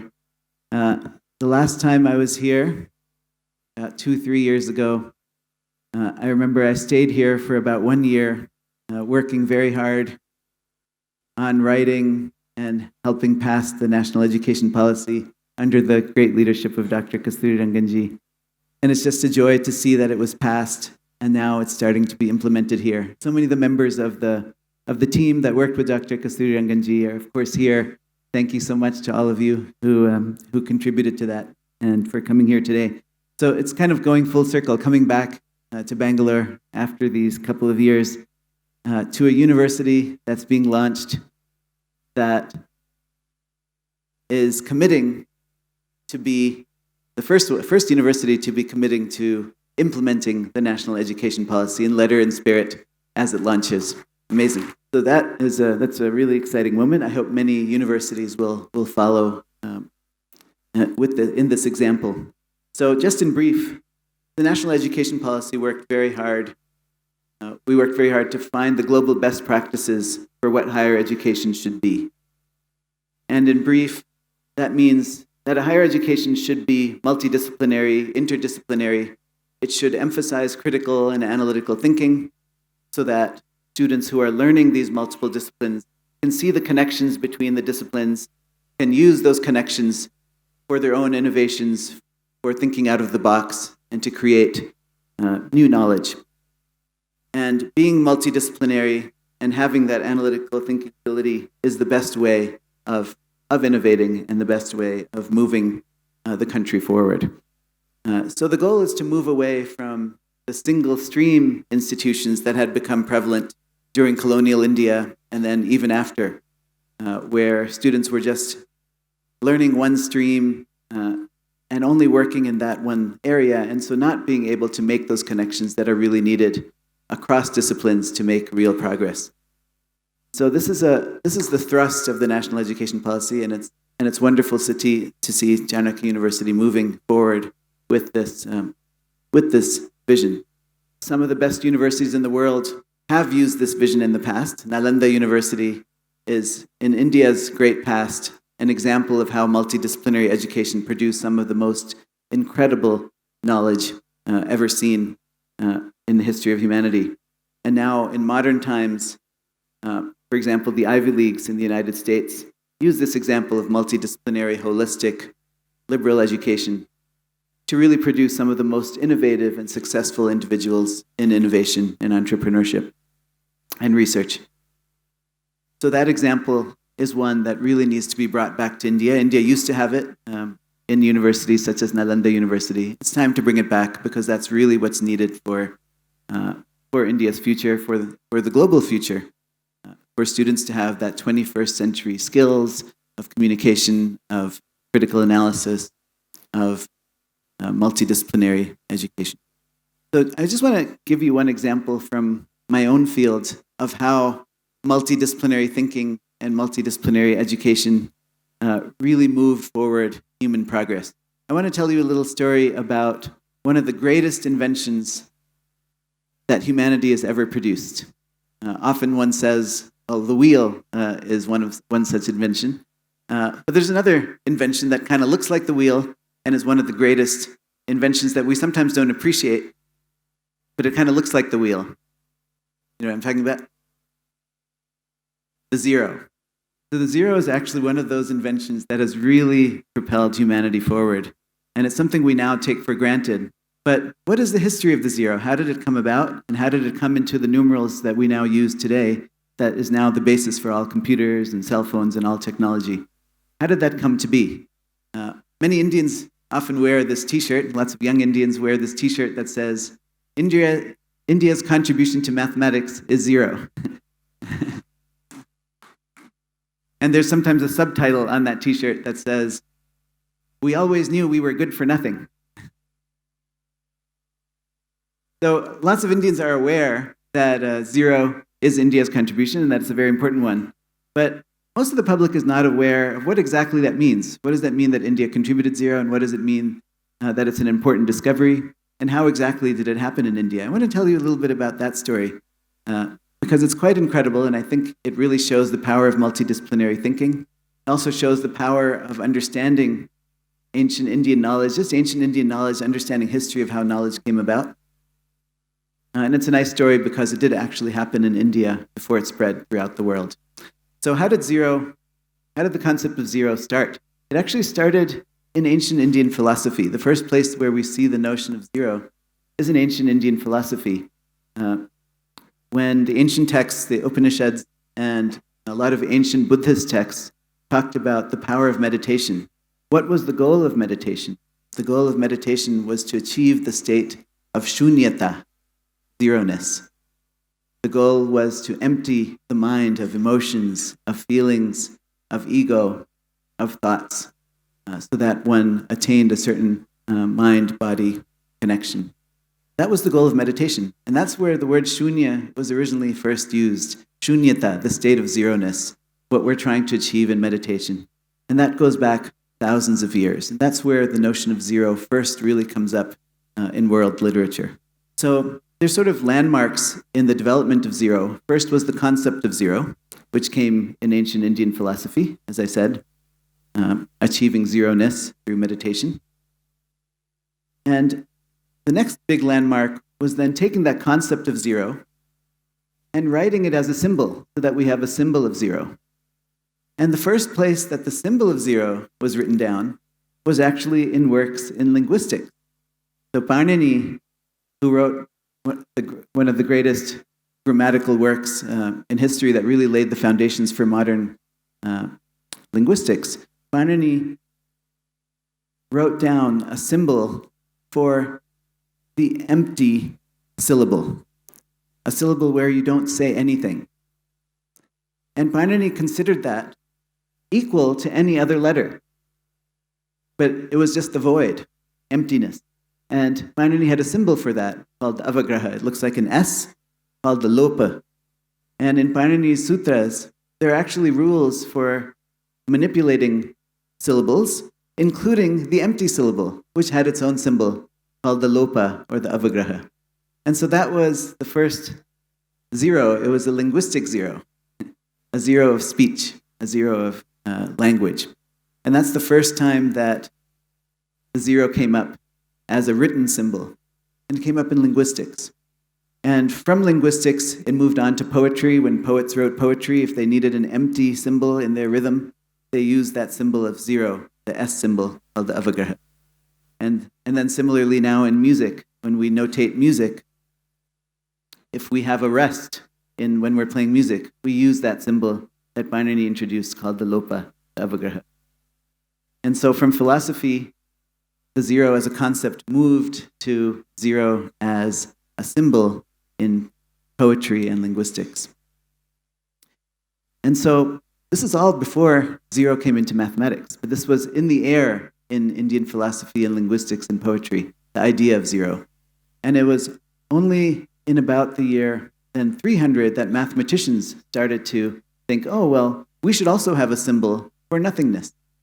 And already we see in a manuscript known as the Bakshali manuscript, the first time that we see the Indian numerals as we write them today, 0 and 1 through 9, appearing just as we use them today, in the year about 300 in the Bakshali manuscript.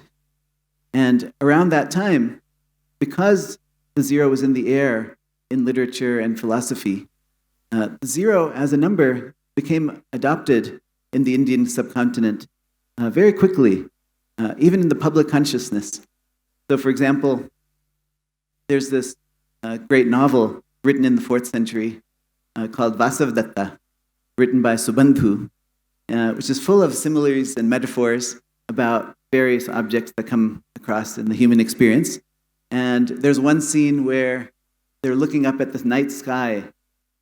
And at that time, the zero, the mathematical zero, when they wrote the numbers 0 through 9, 0 was written as a dot. It wasn't written as a circle. It was written as a dot. Because 0 was still just a placeholder. It wasn't considered a number in its own right. And so it was written just as a dot. And so in Vasavadatta, when they're looking at the night sky, it's described as 0 dots scattered across the sky. And this is a novel meant for the general public, and yet in it is being written, people are seeing mathematics in the sky, 0 dots scattered across the sky. So already in the public consciousness, people are starting to use the numbers 0 through 9 to write numbers in around the year 400. But it wasn't until Aryabhatta in around the year 499 where Aryabhatta started to do computations with the numbers 0 through 9. All the astronomical calculations were simplified by using the numbers 0 through 9 to write all numerals. and the way that we now learn to compute with them today. So by around 499, with Aryabhata's work, the numbers were now being used for computation, including the number 0. But still, 0 was not considered a number on its own. It was just a placeholder that we need to write the numerals in the Indian number system. But it was with the work of Brahmagupta in the year 628, where 0 was written about as if it's just a number like any other. To Brahmagupta, it was very important that 0 be appreciated, not just a placeholder, but as a number in itself. And so Brahmagupta writes these elaborate rules about 0 plus any number is that number itself. 0 times any number is 0. All the arithmetic operations that we now do with numbers, he explained, you can do with 0 as well. 0 is a number like any other. And that's where in human history is with Brahmagupta that 0 became a number just like any other number, not just a placeholder, but a number in its own right. That's the year 628 in India. The 0 was then traveled to the Arab world. Works of Al-Khwarizmi and Al-Kindi described the method of calculation with the Hindu numerals, is what they call it. That's what Al-Khwarizmi's book was called. And it was through Al-Khwarizmi's great work, building on the Hindu number system that he wrote about, that was then transferred to Europe. And in Europe, these numbers reached 0 through 9, reached in around the year 1100. But it's kind of amazing just to appreciate how not obvious it was that these numbers are so useful. It took several hundred years for Europe to adopt the numbers, and they were still using Roman numerals for a few hundred more years. Now you can imagine you've used Roman numerals before, just so you can appreciate, because we just learned this in school, but we don't learn to appreciate how important these numbers, the way we write numerals are today, how important it really is. When people used Roman numerals to try to compute, imagine trying to compute with Roman numerals. Very, very difficult.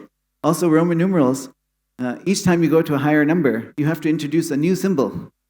What was amazing about the Indian number system is that just with the numbers 0 through 9, the numerals 0 through 9, you can write any number, however large or however small.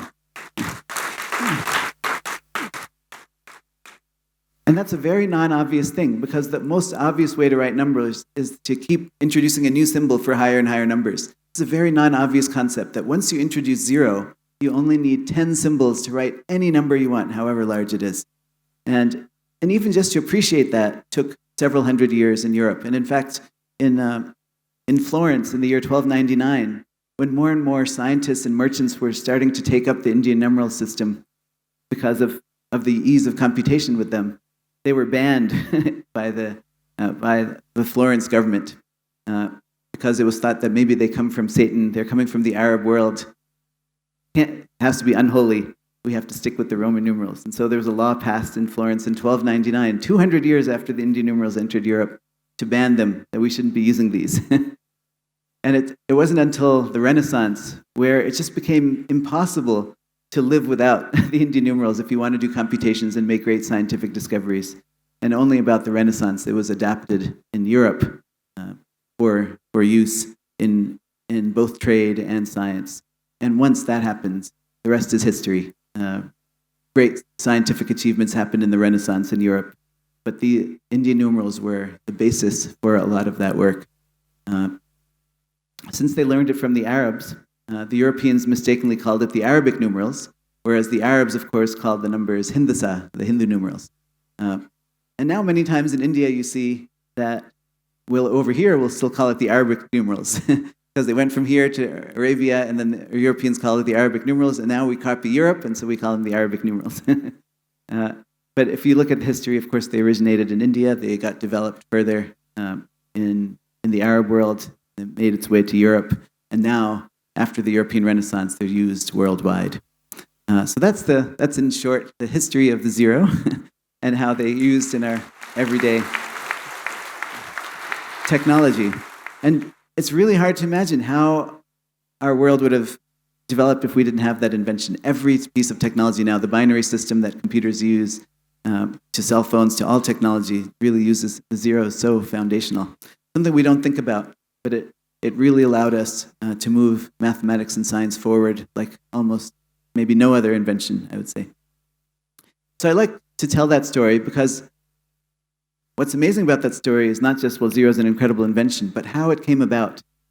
It started in philosophy, right? It made its way to linguistics, then poetry, then music, and then to astronomy with Aryabhata, and then finally to mathematics, and then to computer science and technology. That's the lineage of the zero. And that's what really shows the importance of multidisciplinary education, if anything, that story that teaches that. So the idea that you can really borrow, you can borrow concepts from one discipline and develop them in another discipline is just one of the key important methods by which innovations are made. And that lesson is still important today. One thing we wrote in the National Education Policy is the story of Steve Jobs. So Steve Jobs was always complimented on how he transformed computing by marrying top-notch aesthetics with top-notch technology to make computing really accessible to the general person. And when he was asked how the Macintosh computer that his company made revolutionized computing, he said, "I think part of what made the Macintosh great was that the people working on it were musicians and poets and artists and zoologists and historians who also happened to be the greatest computer scientists in the world." So this idea of having a multidisciplinary background and being able to draw ideas from aesthetics and science and art to work on whatever you're trying to propel forward, that's still applicable today.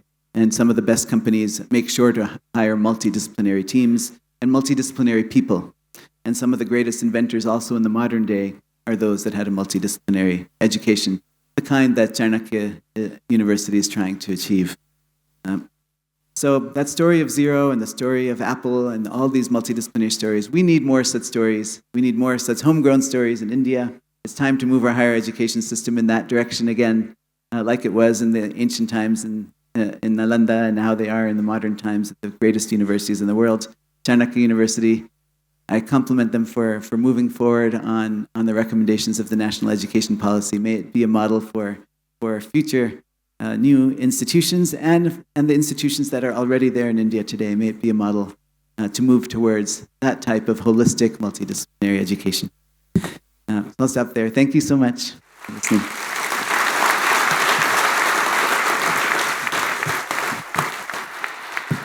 Thank you for such inspiring words of wisdom. One of the co-founders of Infosys, he's been recognized as one of the top 50 thought leaders of modern time.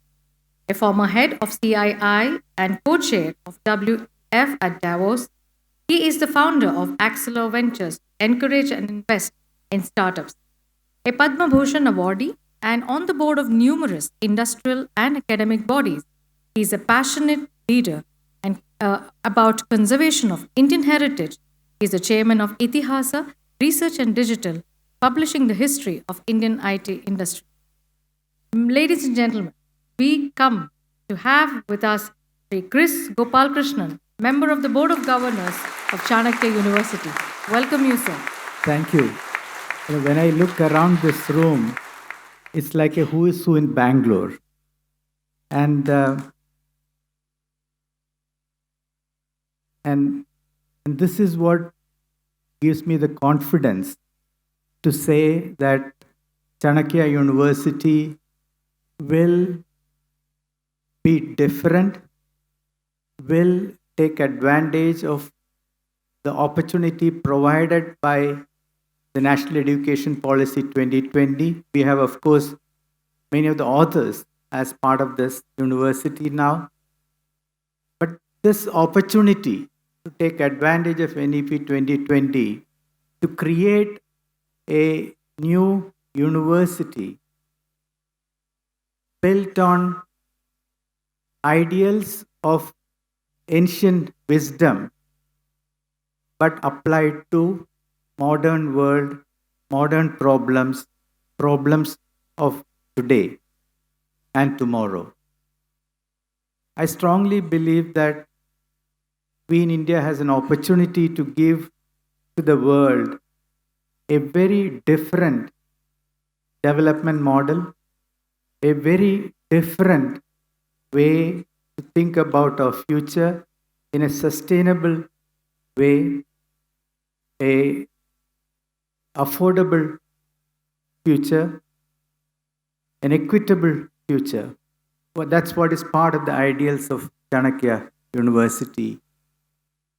And this cannot be, I believe, set up anywhere else other than in Bangalore. And this is what excites me.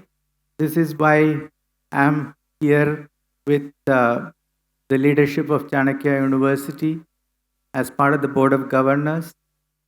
I'm fortunate and I'm thankful to them to include me as part of this leadership team.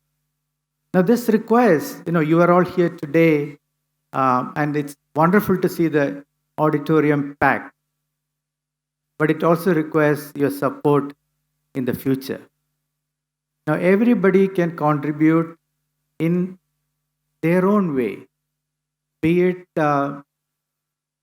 being an adjunct professor, a mentor to the students, spend a half a day talking to the students, supporting with small or big grants and donations. Everybody can support this in their own way. And this support, I believe, is very important to create a world-class institution and that's the key here. It's not for just today, tomorrow. It's not about our own lifetime, but it's of several generations. That's what Chanakya University should become with all of your support. Thank you for including me, and I wish Chanakya University the best and let it become one of the best universities in the world. Thank you. Thank you, sir, for your kind words. We are fortunate to be greeted by numerous distinguished patrons from all across India on this occasion. We'd like to play a message from the Honorable Minister of Education, Sri Dharmendra Pradhan, on this occasion. He sent a message of greetings to Chanakya University on this occasion. Request the message to be played. Namaskar. Several key architects of the National Education Policy 2020, including leading academicians, industrialists, and social reformers, have come together to build the Chanakya University in the true spirit of philanthropy inspired by Indian roots and knowledge system. It's a matter of unique privilege for Chanakya University to have a truly rich international advisory board led by none other than Dr. Kasturi Ranganji, under whose chairmanship the National Education Policy 2020 saw the dawn of the day. The presence of eminent personalities from different fields like Professor Bhushan Patwardhan, Srimati Kiran Majumdar Shaw, Srimati Sonal Mansingh, Sri Chandra Prakash Dwivedi and others only adds to the prestige of this institution. Under the able leadership of Founder Chancellor Sri M.K. Sridhar, Founder Pro-Chancellor Sri M.P. Kumar and Vice Chancellor Professor Yashwant Dongre, I am sure this university will play an instrumental role in leading the national transformation from the forefront as the countries aspire to fulfill the vision of Honorable Prime Minister of India, Sri Narendra Modi ji, as India strives to become Viksit Bharat by 2047. I wish Chanakya University resounding success in its journey towards achieving international standards, especially in preparing students to work successfully at the cutting edge of research in all fields. Thank you, friends. One of the doyens of Indian industry and presently the chairman and managing director of Jindal Aluminium Limited, Sri Sitaram Jindal, as the head of Jindal Foundation, is renowned for his pioneering philanthropy. Known for his innovative initiatives in social concern, the world-renowned Jindal Institute of Naturopathy, Sri Sitaram Jindalji, a patron of Chanakya University, is a guide on our path as a member of the Board of Governors. May we request you, sir, to please share your thoughts with us. Namaskara. Dear students, distinguished educationists, dignitaries, honorable members on the dais, ladies and gentlemen. At the outset, let me express briefly as to how God Almighty showered His grace to establish this university. For many years, I have been dreaming of establishing a dedicated university highlighting the Indian culture, traditional values, and Indian knowledge system. But unfortunately, we were unable to take any step forward due to the hurdles of very rigid and adverse national education policy prevailing at that time. However, suddenly I had the privilege of meeting with Sri Mukherjee, Joint General Secretary, RSS, in 2020, who informed that they have planned to establish such a university with truly Indian in spirit.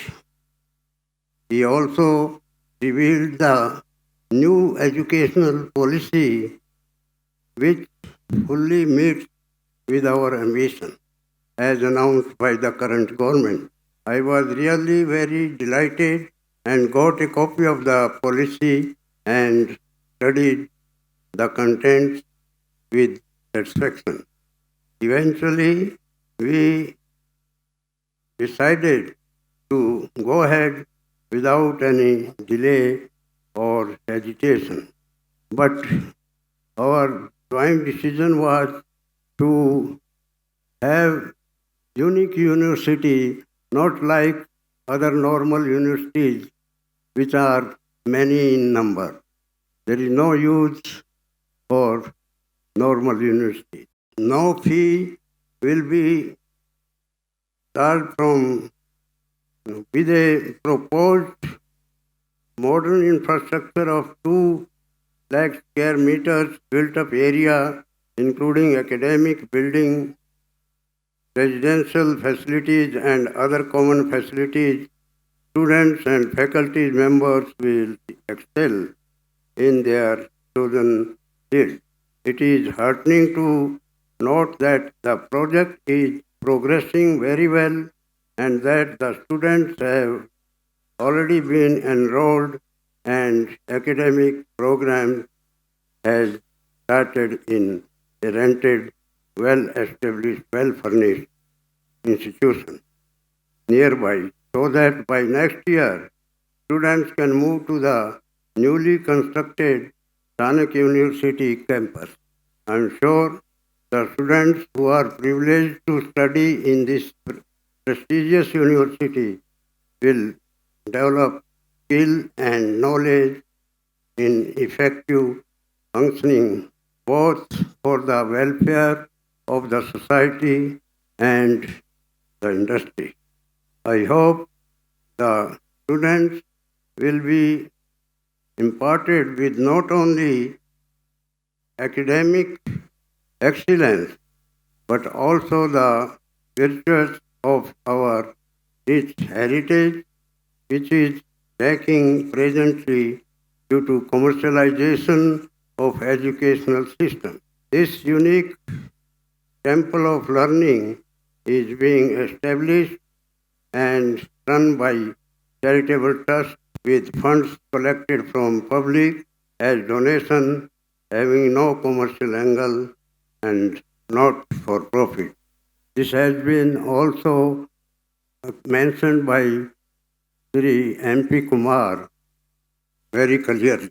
The management has plans to care for the low-income group by providing scholarship to such brilliant and deserving students.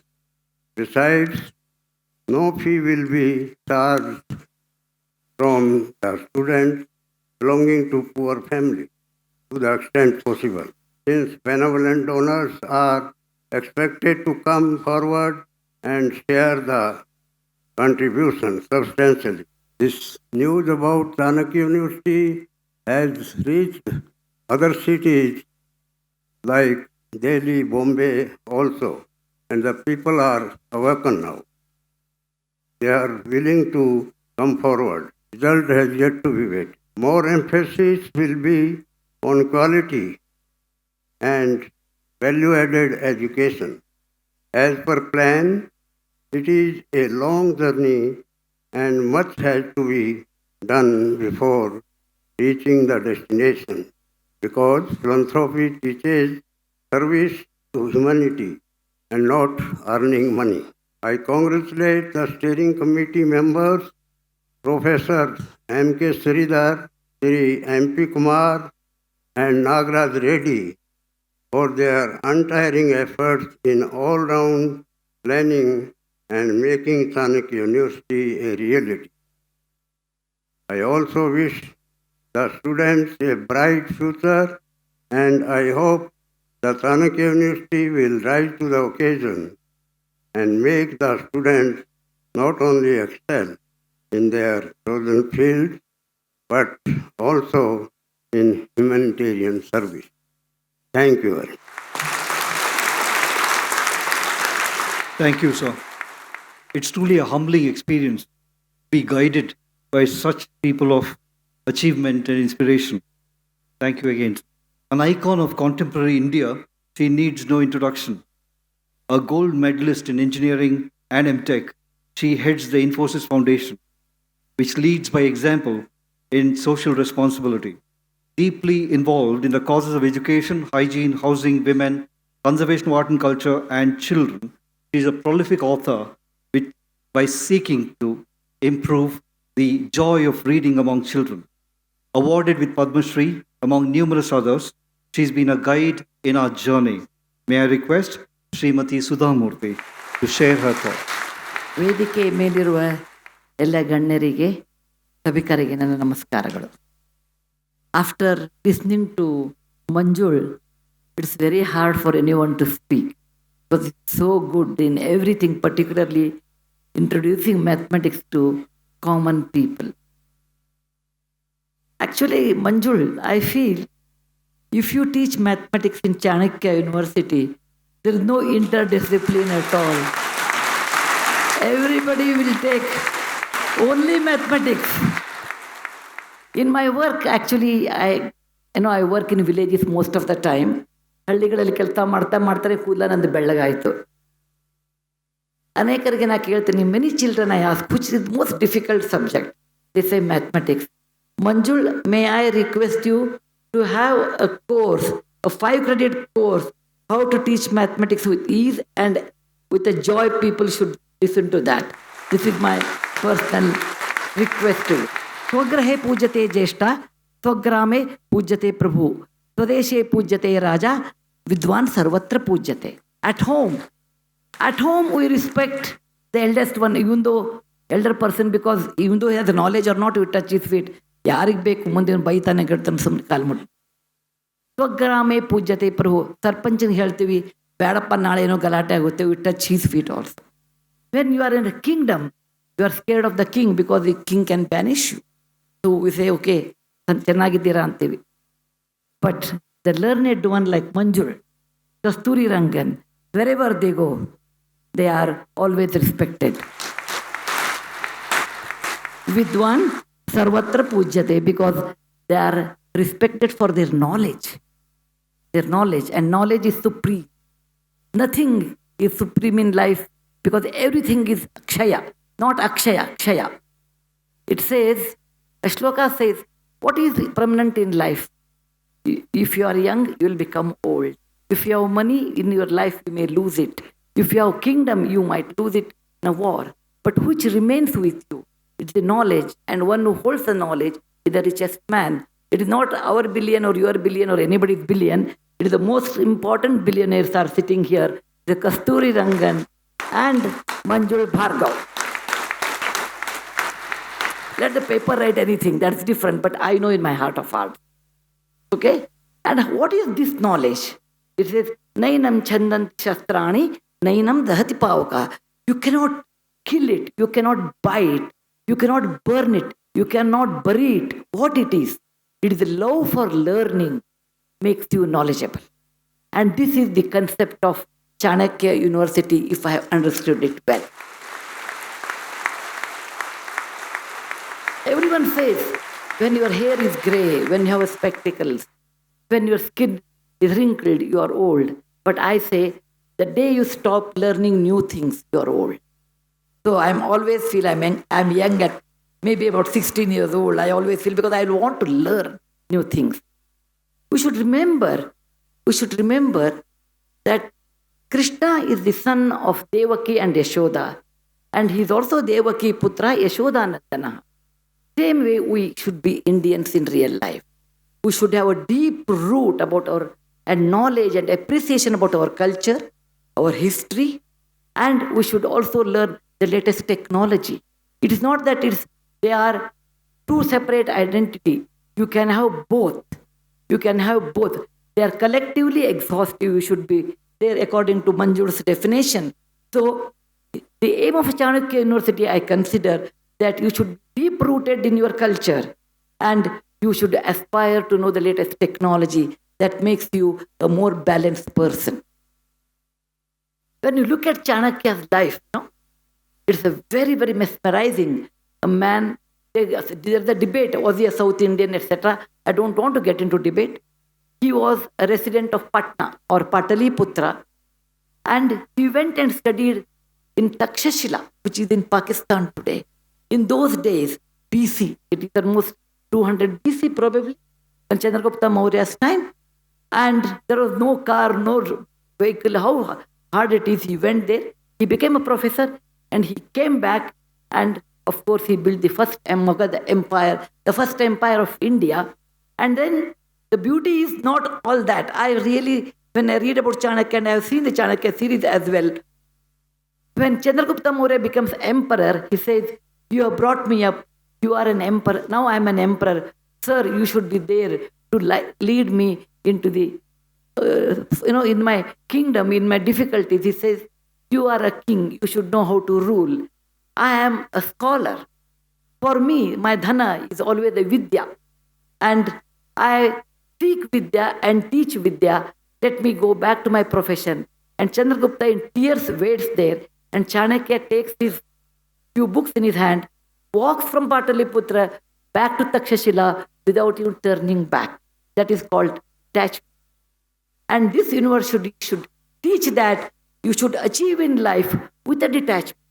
You should achieve fame with a detachment. You should achieve knowledge with a detachment. We should earn plenty of wealth for the benefit of the society, not for yourself, and detach from it and lead a simple life. That's what Chanakya taught. So I congratulate all the office bearers naming such a beautiful name for your great institute, which has a great value. Rigveda 1.89.1 stanza says, very beautiful stanza, "Ano badraha krutuvo yentu vishwataha." Let all noble thoughts come from all directions so that I can improve every day. And that should be the motto of any education system.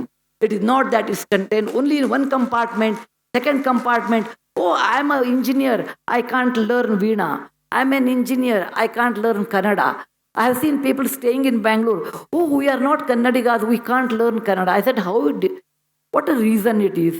You should keep your mind open. You can learn Kannada, you can learn Tamil, you can learn Sanskrit, any language, as long as your mind is open. If your mind is closed, you can't learn anything. You can't learn anything. ಎಲ್ಲಿ ಮನಸ್ಸು ಮುಚ್ಚಿ ಹೋಗುತ್ತೋ ಅಲ್ಲಿ ವಿದ್ಯೆಯ ಪ್ರವೇಶವೇ ಇಲ್ಲ. ಅದಕ್ಕೆ ಹೇಳ್ತಾ ಇದ್ದೀನಿ, ಚಾಣಕ್ಯ ಯೂನಿವರ್ಸಿಟಿಯಲ್ಲಿ ಮಲ್ಟಿ ಡಿಸಿಪ್ಲಿನ್ ಮಾಡಿರೋದು ಬಹಳ ಒಳ್ಳೆಯದು. Provided your mind is open. And if you remember, our ancestors always talked about ವಸುಧೈವ ಕುಟುಂಬಕಂ along with ಆನೋ ಭದ್ರಾಣಿ ಕೃತು ಎಂದು ವಿಶ್ವತಃ. Yes, the world becomes one only when you keep your mind open and try to learn and try to understand others and also mix with everybody. Then only the kutumba will be one. Otherwise, I will be in one. There are 8 directions. We'll have 80 directions. If you want to be one kutumba, then your mind should be open. And to make your mind open, you should have multidisciplinary system. I wish, I would have been a student now, because I always doubted when I was in engineering, I should have another course where I will do archaeology. But in our college, they said, there is archaeology, do your civil, mechanical, electrical, etc. When I was doing my MTech with computer science, I felt I should always learn. I should always learn the history of coins, history of medicine, history of mathematics, history of everything. But Indian Institute of Science did not have such interdiscipline in those days. Now they may be having, I think our director is sitting here, Indian Institute of Science, you may be having now. But 50 years back, we did not have. Who says if your right brain is developed, left should not develop? Who says your left brain is developed, then right should not develop? It is all in our mind. When you have a porous system of education, then you can enter into any subject with voracity and learn, and you can be a more mature person.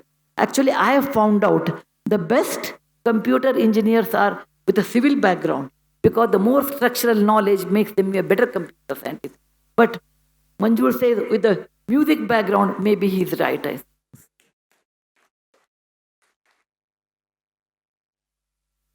Just dreaming the dreams every day becomes a daydream or a dry dream. It does not have any value. If you go on working every day without even thinking the goal, you'll become a mere worker. If you really want to have a vision in life, you should dream and work towards that. And that's what I request our young Indians to do that. Dream big, but work towards that. I dream, I want to be a big person, but I don't work, then I will not achieve that. But if I do repetitive work without even thinking what is the result of that, outcome of that, then I will remain as a worker, I will never become a leader. So, if you want to have a good vision in life, you should have a dream, and you should also work very hard towards that. Then only it is possible. Any amount of funding, any amount of great teachers, any amount of facilities we give, if you don't have the urge to learn more, you will not achieve. An institute is made, or a college is made, or a university is made with two people. Number one, a great teacher. That's the reason we say Acharya Devo Bhava in Kathopanishad, the third person in our life. It is mother, the father, and then comes the Acharya or the teacher. The best teacher and the hungry student makes the university. Apart from all your infrastructure, these are the very two important. I will request Chanakya University first to concentrate on great teachers who love to teach, and hungry students who love to learn all the time. They have to concentrate on that first, and then the remaining thing. This is my personal opinion. My grandfather was a school teacher, and we are in a village. Every day, he will sit in the courtyard, people will come, Masterji, they will talk, touch his feet. And I was an 8-year-old girl. He was a Sanskrit scholar. I asked him, Aja, tell me, you are not a rich man. You are not in a powerful man. He was a retired school teacher. Why everybody touches your feet? What's great about that? He said, na dhanyam, na kanakam, na yauvanam. I said, Aja, you go on telling me, no. Tell me what is yes. He said, in life, nothing is permanent. Which is the only thing permanent is the knowledge. And knowledge has a very peculiar trend. It says, the more you give, the more rich you be. The more you give, none of them are true. If I have 100 kg gold, if I go on giving 1 kg gold, in 100 days I will finish it. But if I have a knowledge, and if I give away to many people, I will be a better and better teacher, and I will be the greatest teacher. And the greatest teacher is most knowledgeable. That is the reason a teacher is respected. And this is not his stanza, it is given in Mahabharata, because somebody asked Acharya Drona, oh, you are a poor man, look at Arjuna. He is Kiriti, he is Dhananjaya, he is the greatest warrior, he is very powerful, very handsome. Why does he sit below your feet? That time Drona says, a teacher is the most respected because a teacher is the richest man on the universe because he is knowledgeable. And keep that tradition of respecting the teachers, respecting the knowledge, respecting the elders, respecting the values, and also attaining technical advantage to the society, earning money legally, ethically right, and pouring back to the society. Then I feel Chanakya University has achieved its goal. And I'm sure you all illustrious board members like my friend Kiran Majumdar, Mohan Das Pai, and we do require a person like Mohan Das Pai who will push, and without pushing things don't work. We are adjust ಮಾಡಿ people, always adjust ಮಾಡಿ ಇದ್ಬಿಡೋಣ ಅಂತ pushing ಬೇಕಾಗುತ್ತೆ ನಮಗೆ. ಕರ್ನಾಟಕ ಯಾವಾಗಲೂ ಒಂದು ಸೌಭಾಗ್ಯದ ಬಾಗಿಲು, ಕರ್ನಾಟಕ ಯಾವಾಗಲೂ ಸಮೃದ್ಧಿಯ ಬಾಗಿಲು, ಕರ್ನಾಟಕ ಯಾವಾಗಲೂ ವಿದ್ಯೆಯ ಬಾಗಿಲು, ವಿದ್ಯೆಯ ಬಾಗಿಲು. ಧನವಂತರಾದ ಅನೇಕ ಜನರು ಇದರಲ್ಲಿ ಭಾಗವಹಿಸಿದ್ದಾರೆ. ನಮ್ಮ ಸನ್ಮಾನ್ಯ ಯಡಿಯೂರಪ್ಪನವ್ರು ಕೂತಿದ್ದಾರೆ. ಅವರ ಕಾಲದಲ್ಲಿ ಇದಾಯಿತು. ಅದಕ್ಕೆ ನಾನು ಯಡಿಯೂರಪ್ಪನವರಿಗೆ ಒಂದು ನಮಸ್ಕಾರ ಹೇಳ ಬಯಸ್ತೀನಿ. ಕರ್ನಾಟಕದಲ್ಲಿ ಆವತ್ತಿನ ಕಾಲದಲ್ಲಿ ಲಾರ್ಡ್ ಕರ್ಜನ್ ಕಾಲದಲ್ಲಿ ಹೇಳ್ತಾನೆ ಅವನು, ಇಂಡಿಯಾದಲ್ಲಿ ಯೂನಿವರ್ಸಿಟಿ ಬೇಕಾಗಿಲ್ಲ, ಯಾಕೆಂದರೆ ಇವರು ಇಷ್ಟೇ ಬರೀ SSLC ಅವರು ಓದ್ಕೊಂಡು ಕ್ಲರ್ಕ್ ಆಗಿ ಇದು ಬಿಡಲಿ ಅಂತಾನೆ. ಅವಾಗ ಜಮ್ಶೆಡ್ಜಿ ಟಾಟಾ ಇನ್ 1896 says, no, we require a university. That time he says, where do you have money? No, British people talked, where do you have money? Where do you have teachers? Where do you have land? You don't have anything. That time ಕರ್ನಾಟಕದ ರತ್ನ ಸಿಂಹಾಸನವನ್ನು ಏರಿದ ಮಹಾರಾಜರು 300 ಎಕರೆ ತಮ್ಮದೇ ಆದ ಒಂದು ಜಮೀನನ್ನು ಅವರು ಫ್ರೀಯಾಗಿದ್ದು ಅದನ್ನು ಉಚಿತವಾಗಿ ಕೊಡ್ತಾರೆ. ಅದೇ ಇವತ್ತಿನ ಇಂಡಿಯನ್ ಇನ್ಸ್ಟಿಟ್ಯೂಟ್ ಆಫ್ ಸೈನ್ಸ್. ಅದರ ವಿದ್ಯಾರ್ಥಿನಿ ಇದ್ದೀನಿ. ನನಗೆ ಹೆಮ್ಮೆ ಇದೆ. ಕರ್ನಾಟಕ ರತ್ನ ಸಿಂಹಾಸನದ ಅಧಿಕಾರಿಗಳಾದ ಮೈಸೂರಿನ ಒಡೆಯರಿಗೆ ನಾವು ಜನ್ಮಾಂತರಕ್ಕೂ ಕೃತಜ್ಞರಾಗಿರಬೇಕು. ಯಾಕೆಂದರೆ ಆ ಜಮೀನನ್ನು ಅವರು ಉಚಿತವಾಗಿ ಕೊಡ್ತಾರೆ. Jamshedji Tata makes his will in 1896. He says, yes, we have land from Maharaja of Mysore, but we require money to build the institute. And I will write my will into 3 parts. First one to Sir Dorab Tata, his eldest son. Second is Sir Ratan Tata, not the today's Ratan Tata, but that Ratan Tata is second son. Third one is Indian Institute of Science. But a great philanthropist like Jamshedji Tata, who considered Indian Institute of Science as the third child, and he gave, I remember even there, 15 houses he has given to Indian Institute of Science out of 45 houses he owned in Bombay. Even today, you go and check in Indian Science, sir, you have 15 houses on Jamshedji's will houses. So, a great philanthropist, a great kings, great teachers. Now today there are no great kings, great Sarkara, great people like Yadurappa and Ashwatha Narayana who are helping, and good teachers, a good management. I'm so sure our Chanakya University will do exceedingly well, and we should say, is none less than any Western university. It should be the Harvard of India, and it should be the best in the world. Thank you very much. Jai Karnataka, Jai Hind. Always an inspiration, ma'am. You have so many fan followers here in this audience.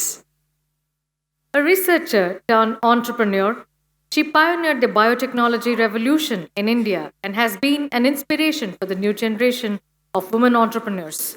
A thought leader, youth icon, and mentor, as the founder of Biocon, Dr. Kiran Mazumdar Shahji has set an example for corporate excellence and social responsibility. May I request Dr. Kiran Mazumdar Shah, member of the International Advisory Committee, to share your thoughts with us, ma'am.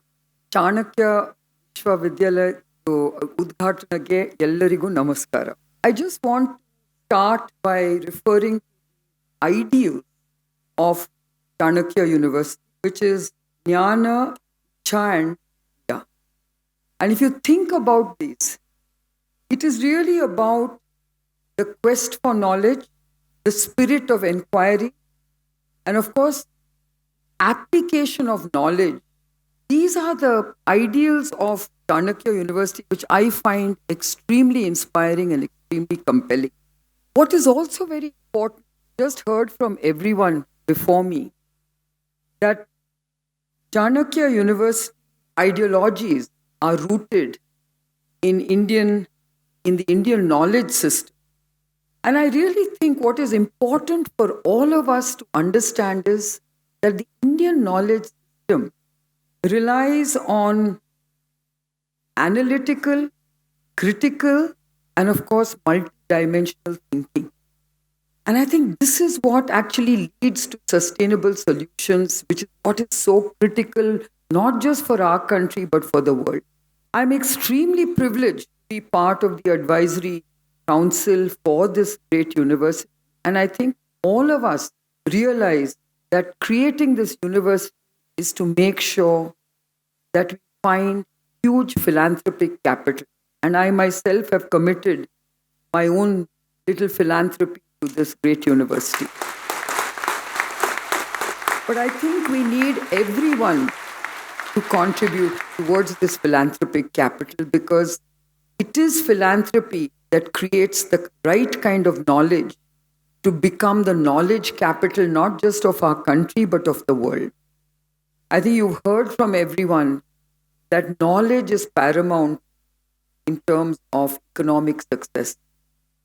And I think what we as a city are blessed with are great educational institutes. And we are adding one more great educational institute, which adds to the knowledge profile of Bengaluru.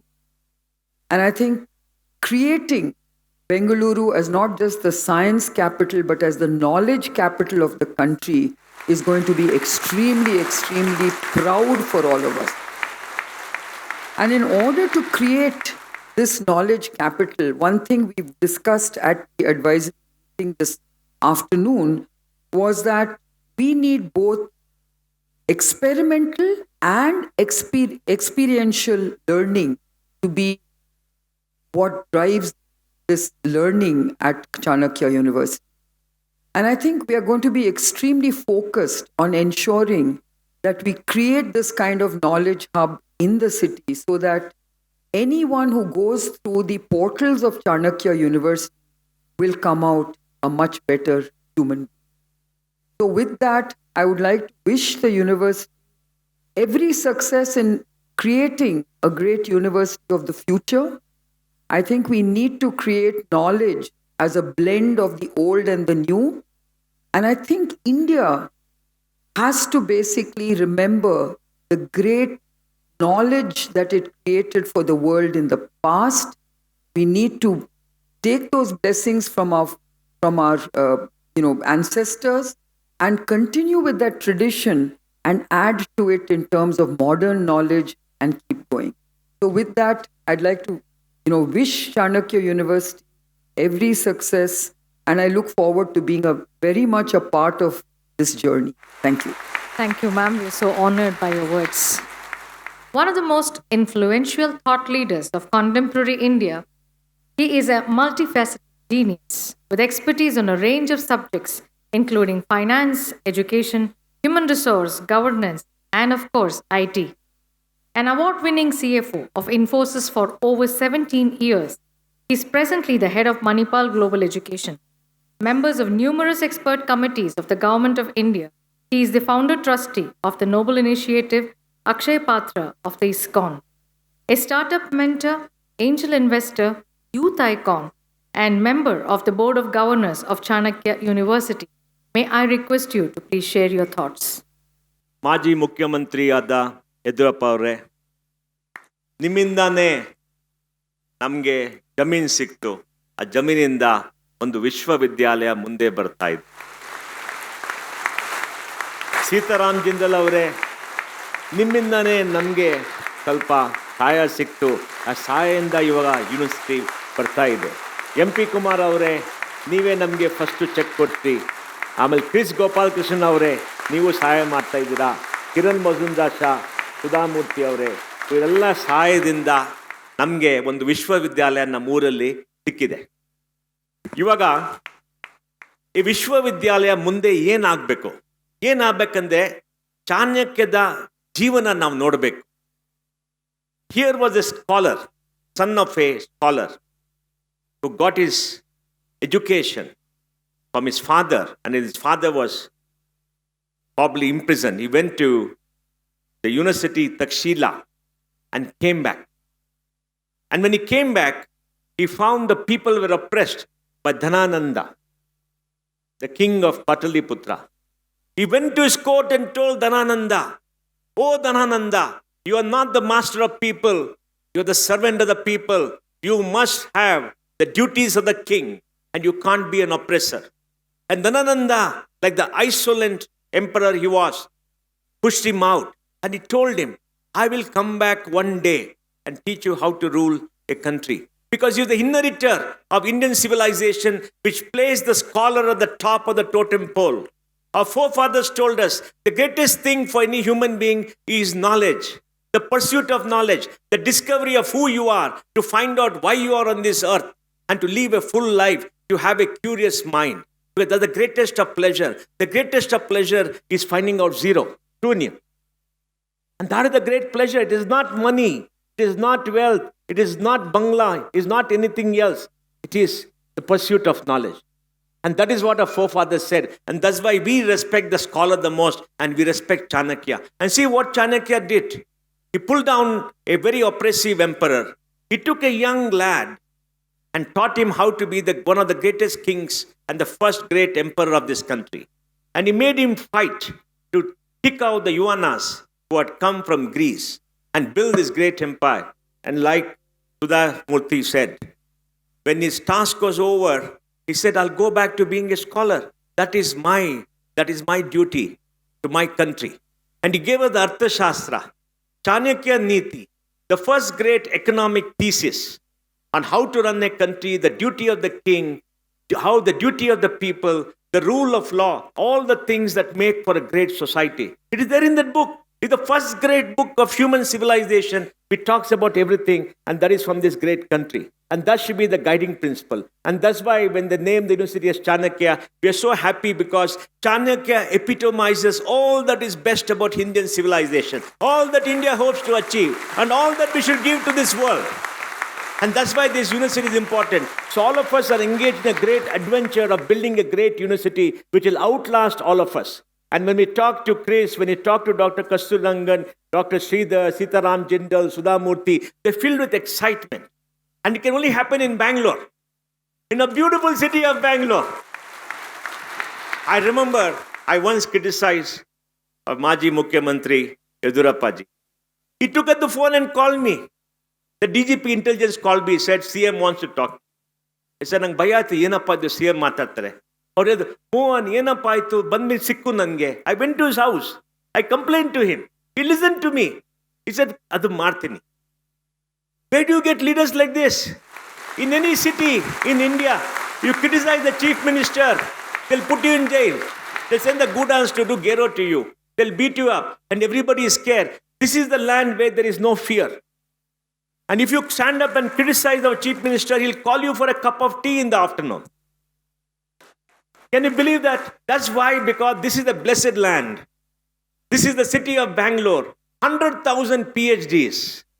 This is a city where we have many, many billionaires all over the street. Every week one new billionaire comes up. But who gets the greatest respect? A Kasturirangan, a Dr. Sridhar, a Sudha Murthy, a Kiran Mazumdar Shah. She's also a billionaire, but we respect her, and everybody else. And they get the respect because we worship them, because we believe they are the people we have to emulate and we have to do. And that's why Chanakya University is extremely important to all of us. It epitomizes the future, the Amrit Kal that Prime Minister Modi talks about. And in the 75th year of our freedom and the creation of this great new country, the future should be with Chanakya University, just like the Indian Institute of Science built the last 100 years for us. And Chanakya University, the multidisciplinary university, should invite students from all over India to come and discover themselves, discover their future, to come and argue with the professors, stand up before the professor, debate, discover new knowledge, and go back and build this country and become scholars of repute for India and the world. That's the dream. But as Chris Gopalakrishnan, Kiran and others said, this university belongs to all of you. People in this audience, Bengaloreans, Kannadigas, it belongs to you. You must come and support it. You must come and give to this university whatever you have to build it up. Our students should have the best teachers. They must be paid well. They must have the best facilities. But you must come and give, because it is your legacy. It is your university. You must come and participate. You must come and feel the joy of building this university, because these universities like this that build a country and our civilization. And Yedurappaji has done everything he can when the chief minister gave this land. Everybody opposed him. He knows that. He just said, Sunneri. And he gave us the land. And he got it passed. A bold man. It takes courage. It takes vision. And he did it. And that's why all of us support. I want to end by appealing to all of you. Treat this as your university.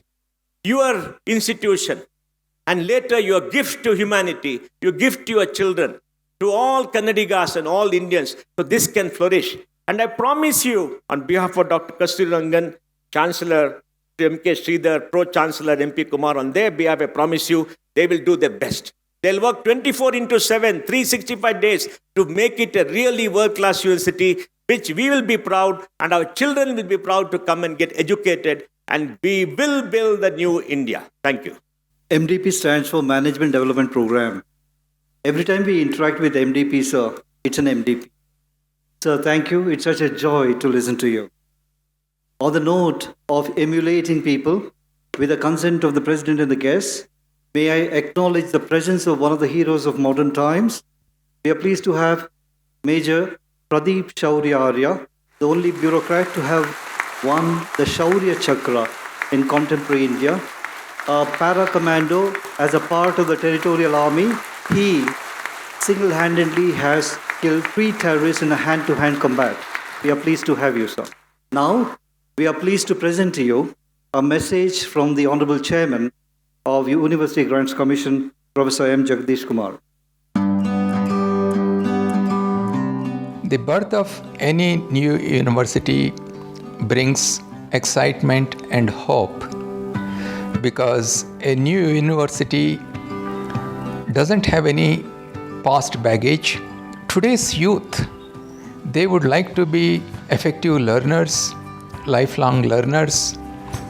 They want to be problem solvers, solution providers, and learn from the failures.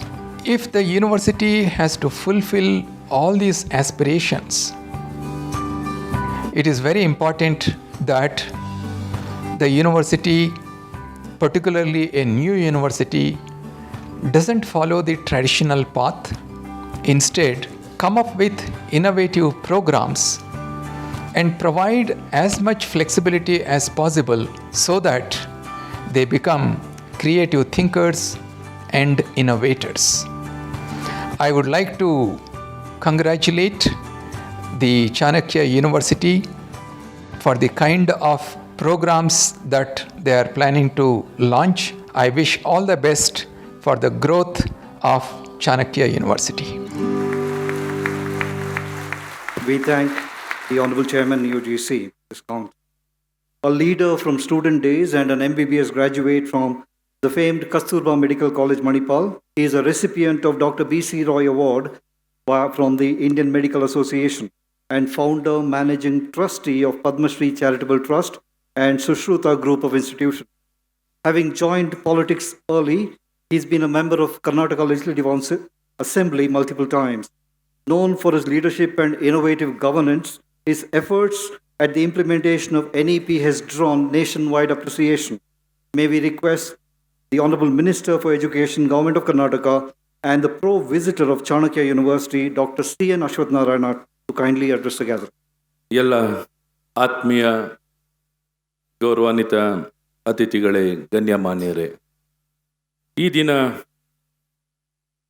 ಬಹಳ ವಿಶೇಷವಾಗಿರುವಂಥ ದಿನ, ಐತಿಹಾಸಿಕವಾಗಿರುವಂಥ ದಿನ. ಔಪಚಾರಿಕವಾಗಿ ನಮ್ಮೆಲ್ಲರ ನೆಚ್ಚಿನ ಭರವಸೆಯ ನಮ್ಮತನ ಪೂರ್ವಕವಾಗಿರುವಂಥ ಚಾಣಕ್ಯ ವಿಶ್ವವಿದ್ಯಾನಿಲಯದ ಪ್ರಾರಂಭೋತ್ಸವ ಔಪಚಾರಿಕವಾಗಿ ಪ್ರಾರಂಭ ಆಗ್ತಿರುವಂಥ ಇಂಥ ಪವಿತ್ರವಾಗಿರುವಂಥ ಒಂದು ಕಾರ್ಯಕ್ರಮದಲ್ಲಿ ಭಾಗವಹಿಸಿರುವಂಥ ಎಲ್ಲ ಗಣ್ಯಮಾನ್ಯರೇ, ವೇದಿಕೆ ಮೇಲೆ ಆಸೀನರಾಗಿರುವ ಎಲ್ಲ ಸಾಧಕರ ಸಂಗಮ. ಈಗಾಗಲೇ ಅವರೆಲ್ಲ ತಮ್ಮನ್ನೆಲ್ಲ ಉದ್ದೇಶಿಸಿ ಮಾತಾಡಿದ್ದಾರೆ. ಅವ್ರ ಬಗ್ಗೆ ಏನು ಹೇಳೋಂಥದ್ದು ಏನೂ ಇಲ್ಲ. ಪ್ರತಿಯೊಬ್ಬರು ತಮ್ಮ ಸಾಧನೆಯ ಮೂಲಕ ಸಮಾಜಕ್ಕೆ ಭಾಳ ಉತ್ತಮವಾಗಿ ಕೊಡುಗೆಯನ್ನು ಕೊಟ್ಟಿರುವಂಥವ್ರು. ಇಂಥ ಒಂದು ವಿಶ್ವವಿದ್ಯಾನಿಲಯವನ್ನು ಪ್ರಾರಂಭ ಮಾಡಲಿಕ್ಕೆ ಅವರ ಒಂದು ಉಪಸ್ಥಿತಿ ಮತ್ತು ಅವರು ಸಕ್ರಿಯವಾಗಿ ಭಾಗವಹಿಸ್ತಿರುವಂಥದ್ದು,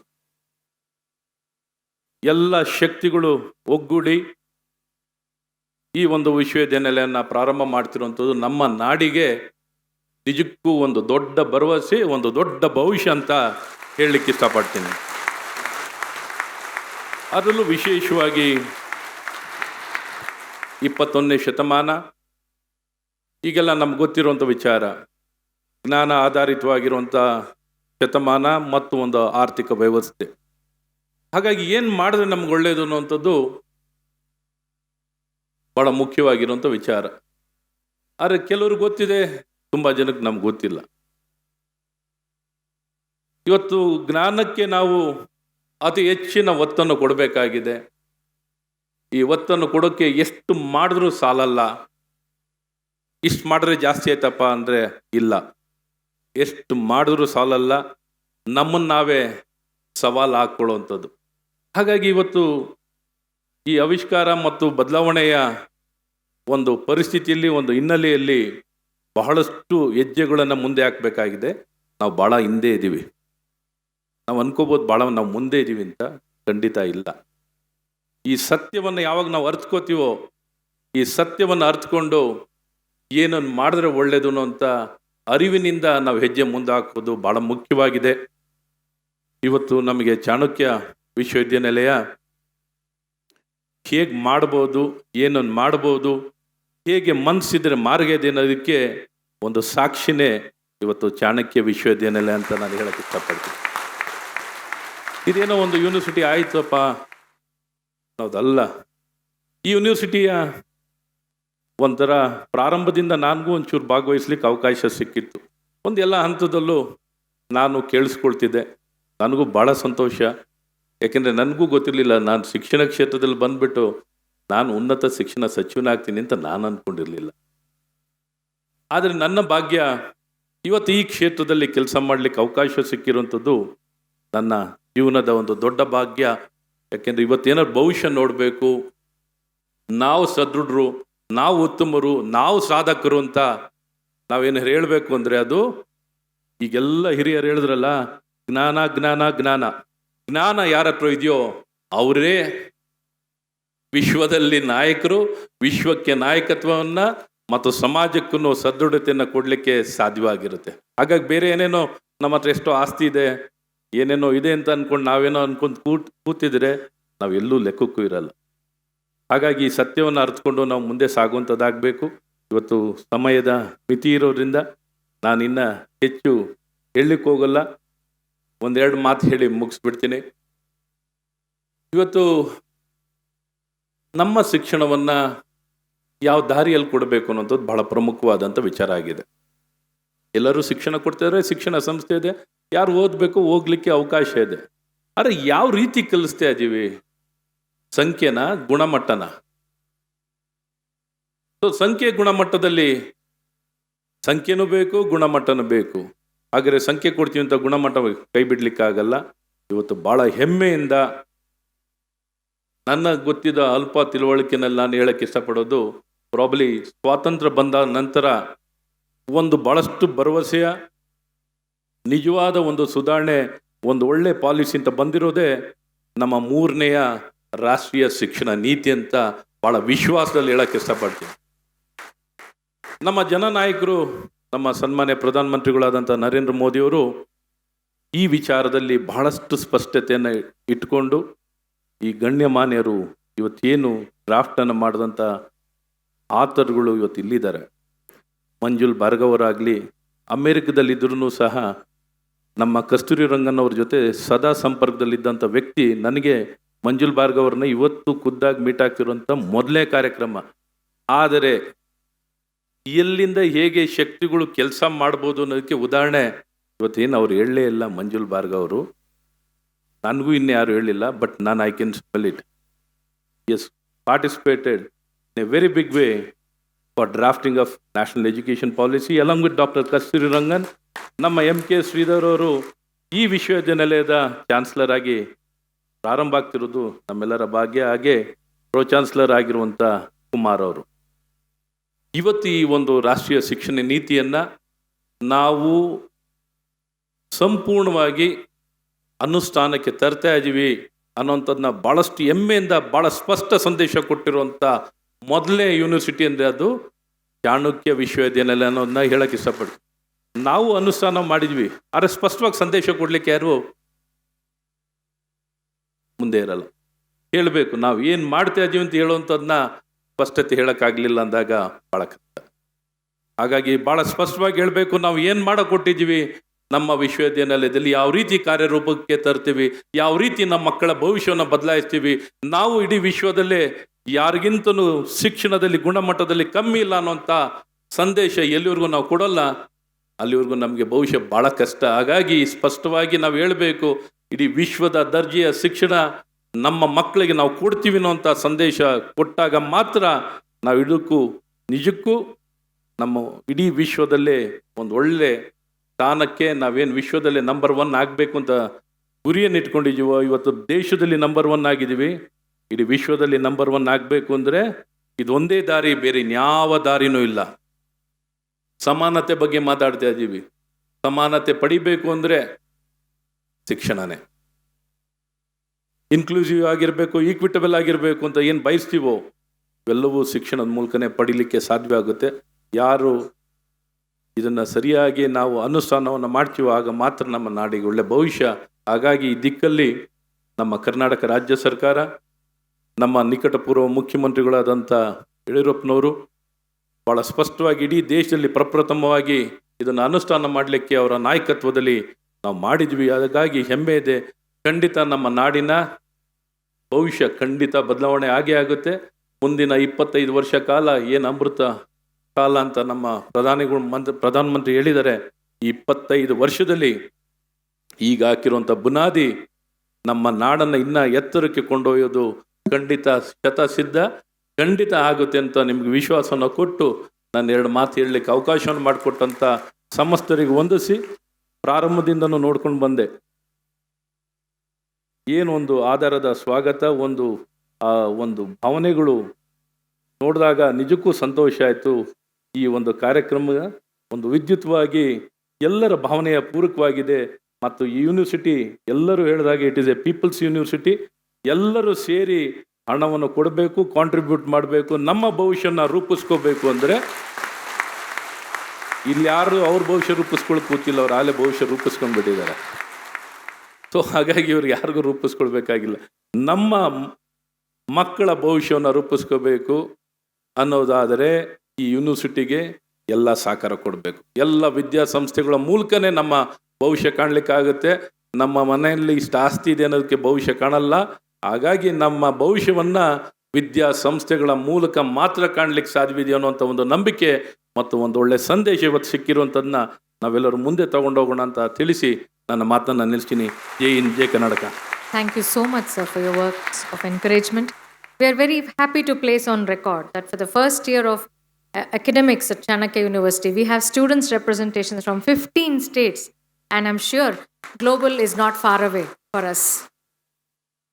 One of the most distinguished and decorated scientists of modern India, Professor Kasturi Ranganji, leads a legacy of over 5 decades in ISRO. Having occupied leadership positions at major science and technology, research and academic establishments, he is a member of numerous society and experts committees, including UN Center for Space, Science, Technology, Education in Asia and Pacific, Chairman, International Committee on Earth Observation Satellites, among others. One of Sir's greatest and most contemporary contribution has been as the head of the Committee of the National Education Policy, which seeks to reorient India's education system and inspires Chanakya's philosophy of rooted in ideals and ascending with ideas. It's an honor to have Padma Shri, Padma Bhushan and Padma Vibhushan, Dr. K. Kasturi Rangan sir, with us as the chairman of the Board of Governors of Chanakya University, and may we request you, sir, to please share your wisdom. People like Professor Manjul Bhargav is always way ahead of many of us in terms of thinking, ideas, innovations, problem solving, and whatnot. If you want to speak about the human talent and the ability which spreads across the various facets of human activity, I think the good symbol I can give is he is such an extraordinary brain that it was nice that India tapped him, used him, and made sure that his inputs ideas, and all other things for which he has the asset, which is very, very, very rare in many of the human beings, were fully taken care of. If you talk of NEP and the success of NEP, I owe quite a lot to Manju. And that too, working in a place, US, and working on a 24/7, that means we can sleep and work, but he works and works. That's how it turned out to be. We had heard Srimati Sudhamurthy on her extraordinary ideas. You know, she is the one who really showed the relation between the ancient India, the language of Sanskrit, and the words of wisdom that the Sanskrit, whether it is Subhashidani or many other kinds of things, she just quoted so easily, connected it with the kind of education that they implied in the ancient India, and then brought it back to the Chanakya University and saw how relevant it is today. And she gave it with beautiful examples. So this is another kind of a thing that we heard today. And then you have, of course, people like Kiran, Mazumdar, Mohan, and others. So they are people who look far ahead. They could not have made the systems that they built for this country, but for what they are. So it was such a kind of a thing. Of course, we have here Chris, and we have here the Dongre, and my own friend, a time-tested friend, all-weather friend, Dr. Sridhar, who is now the Chancellor, and the Minister with whom I worked in the recent past with regard to the national education policy. He has taken all of our expectations, he has overtaken all our expectations, I should say, with respect to many things that he has done in Karnataka in moving the NEP. And I cannot also forget Yedirupaji. He's the person, I have approached him for many things when he was the Chief Minister. He made me the Chairman of the Karnataka Knowledge Commission. But most importantly, I should say, I went to get a place like you got the place for the university to the International Center for Theatrical Studies. And he immediately brought the map of Bangalore, the location, and he showed me, now you find out where you want it. And then I showed that this looks to be very attractive. He called his engineer and told, please mark this immediately and process the paper and put it to me immediately, I'll get it. And they got it. Within days they got it. And when I heard about the story of the Chanakya University and the generosity, the understanding with which he gave it, there's only one thing that is running common thread about his decision making. The decision making is based on who approaches him, how trustworthy he is, and if he takes the chance of not going into all details, which is needed as a government organization, can he trust it so that it will never become an issue? And I think all his good decisions that he has taken, like ICTS or Chanakya University, reflects that aspect of the trust, very critical in this country to run the systems. And we are very happy today he is here for this. I said all these preliminaries only because of the fact that the Chanakya University is going to be what it is because of all these personalities. They are going to be there with the system for many years to come. And that is what is making what gives me confidence is the fact that these are the people who will guide it, mentor it, support it in the coming years. And there is no question, having heard them today, there is no question that the Chanakya University is going to see places, going to go to heights, which I am sure many of you are expected. The research university, world-class research university. In this backdrop, I just want to say a few things which I thought I should prepare and talk to you, but I could not resist talking something extempore. I am delighted to be a part of this memorable evening and sharing the excitement of the birth of an institution that will bring its own rightful share of influence in shaping the destiny of our great nation, Bharat, as we progress into the 21st century. Bharat, with its extraordinary legacy and heritage, is at a turning point in the context of its making a transition towards what our Honorable Prime Minister characterized as developed India. India is set to become the world's third largest economy by 2027. I hope I'm right, Mohan. India's GDP could be more than double from 3.5 trillion to surpass 7.5 trillion. These are numbers you travel. Quoting I am today on by 2031. India's rapid strides in the information technology, biotechnology, space technology, energy systems, including nuclear energy and many other areas, certainly are assuring in terms of its growth projections. Further, the recent easing of private investments in a number of industrial, commercial, and other related areas, together with the emergence of unicorns and other types of startups, has been unprecedented. A case point being, today India is the home to 107 unicorns valued at 340 billion. And another good example today to tell that yesterday we had a first private launch of a private rocket which was built totally by the private sector. So these are the characteristics of a country which is progressing and is had to play a meaningful role in the context of the 21st century.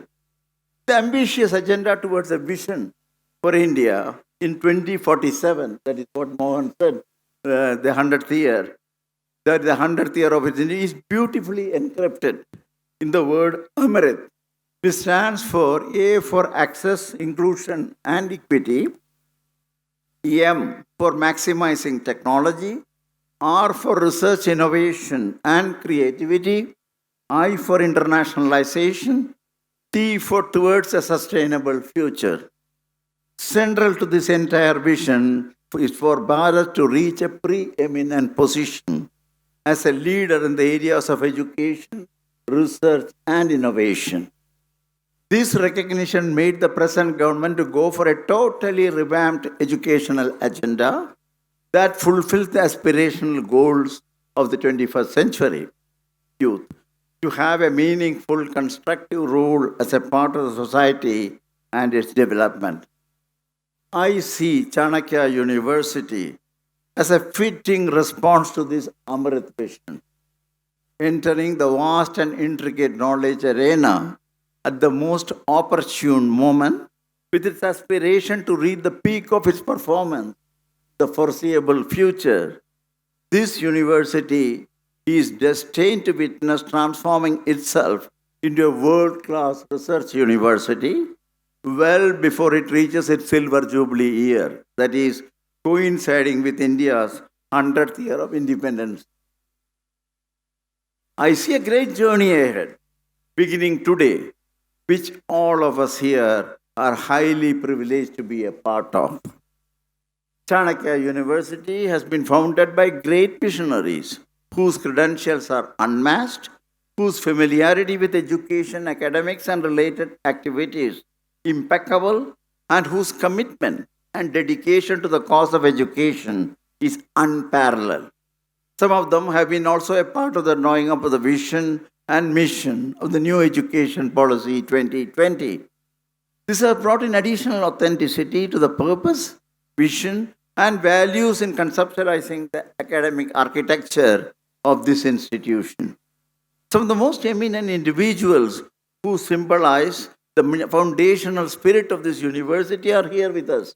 I can see here Professor Manjul, we talked about it, Dr. Ashwathanarayan, Dr. Sudhamurthy, Dr. Sitaram Jindal, Professor Sridhar, Professor Gopalakrishnan, Mohan Das Pai, as well as Biocon leader. I don't want even, she is so eminent amongst us. There are, of course, I do recognize also the presence of very distinguished members of the Board of Governors, the Board of Management, and of the International Advisory Council. Among the members, of course, we have both the Vice Chancellor and Post Chancellor here, along with us in this group. To these names, I am sure you will add in the near future several more pioneers. I want to call them pioneers because still the time is not out that people can just enter into the arena and still call themselves as pioneers for this university.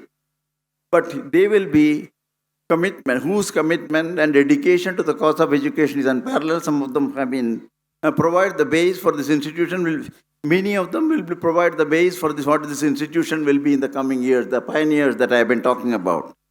Needless to emphasize, and I want to say these leaders who will be added now further to these pioneers have unique ability, strong enough to lead, wise enough to listen, and willing enough to subordinate individual ambition to collective advancement.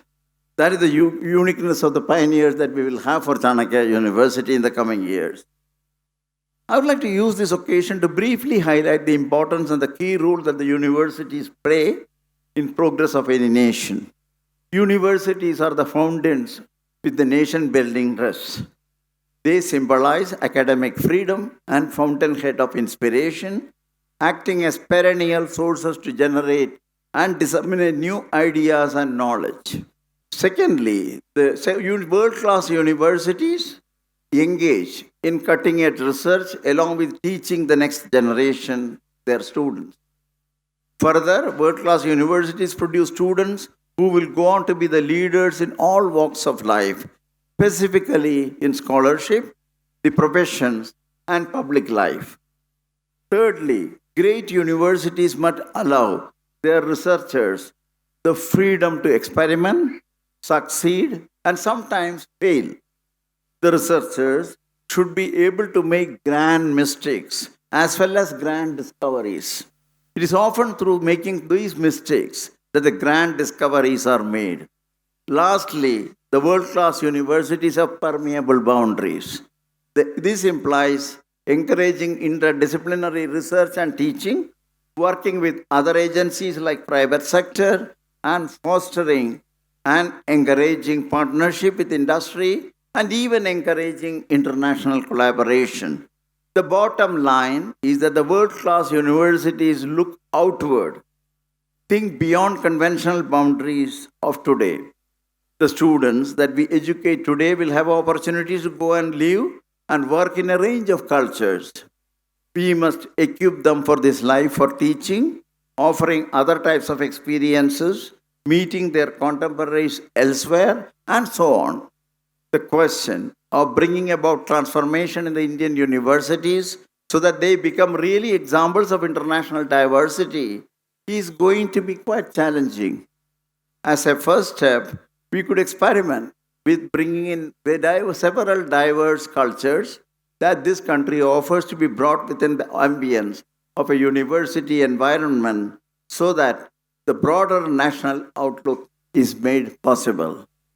I am saying these because this university have certainly enormous potential in the era of globalization.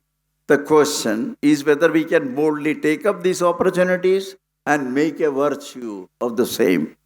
Now I would like to focus on about certain aspects of national education policy, reflecting on the immediate interests of Chanakya University. Of course, we discussed this today as a part of the advisory council. The first relates to that of the multidisciplinarity and holistic liberal education. A lot of this has been said by the previous speakers with special focus on undergraduate level. The central idea of this approach is to educate to ensure that a strategy, especially in today's context, that will enable students to explore the numerous remarkable intertwined relationships that exist between the science and the humanities, mathematics and arts, medicine and physics, and etc., and more generally, to explore the surprising unity of all human endeavors. This holistic aspect aims to develop all capacities, not just intellectual, but aesthetic, social, physical, emotional, and moral in an integrated manner. The 21st century calls for this kind of education, considering the focusing narrowly on acquiring information and developing skills could lead to frequent obsolescence. The time frame of 4 years of undergraduate education should devote considerable efforts to learn, how to acquire information, and how to develop skills.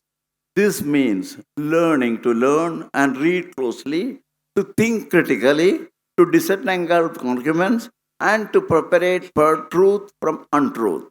These capabilities that broad liberal education in arts and sciences fosters more readily than in a narrow, focused technical preparation. Chanakya University should certainly commit itself to this kind of education, and I was happy to hear about this today in several discussions in this university. To provide another perspective to this approach, I would like to quote from the observations of Albert Einstein, and I quote, overemphasis on competitive system and premature specialization on the ground of immediate usefulness kill the spirit on which all cultural life depends, specialized knowledge included. It is also vital to a valuable education that independent critical thinking be developed in a wide young human being, a development that is greatly jeopardized by overburdening him with too much and too varied subjects. Overburdening necessarily means also superficiality. Teaching should be such that what is offered is perceived as a valuable gift and not as a hard duty. Another important point I have to make relates to the preservation of the achievements of humankind over eons through collections of books and manuscripts, works of arts and literature, objects and artifacts. The great strides that the humankind has made over millennia, besides providing enrichment to human saga of progress, has also been the edifice for building new knowledge through successive generations and need to be celebrated. We impart the appreciation of these achievements through our teaching and research. In this context, one of the key missions of Chanakya University is the preservation and achievement and enrichment of knowledge and culture. The introduction of a specialized education system on Indian knowledge systems exemplifies this objective for enrichment, besides its influential role in providing unique insights to the first present-day problems in a variety of human endeavors. I would also like to call of you to recognize the central importance of basic research as an enabler of enrichment and repository of ideas and helping to fund innovation. I may mention that India's ranking among the emerging economies in terms of research support leaves much to be desired.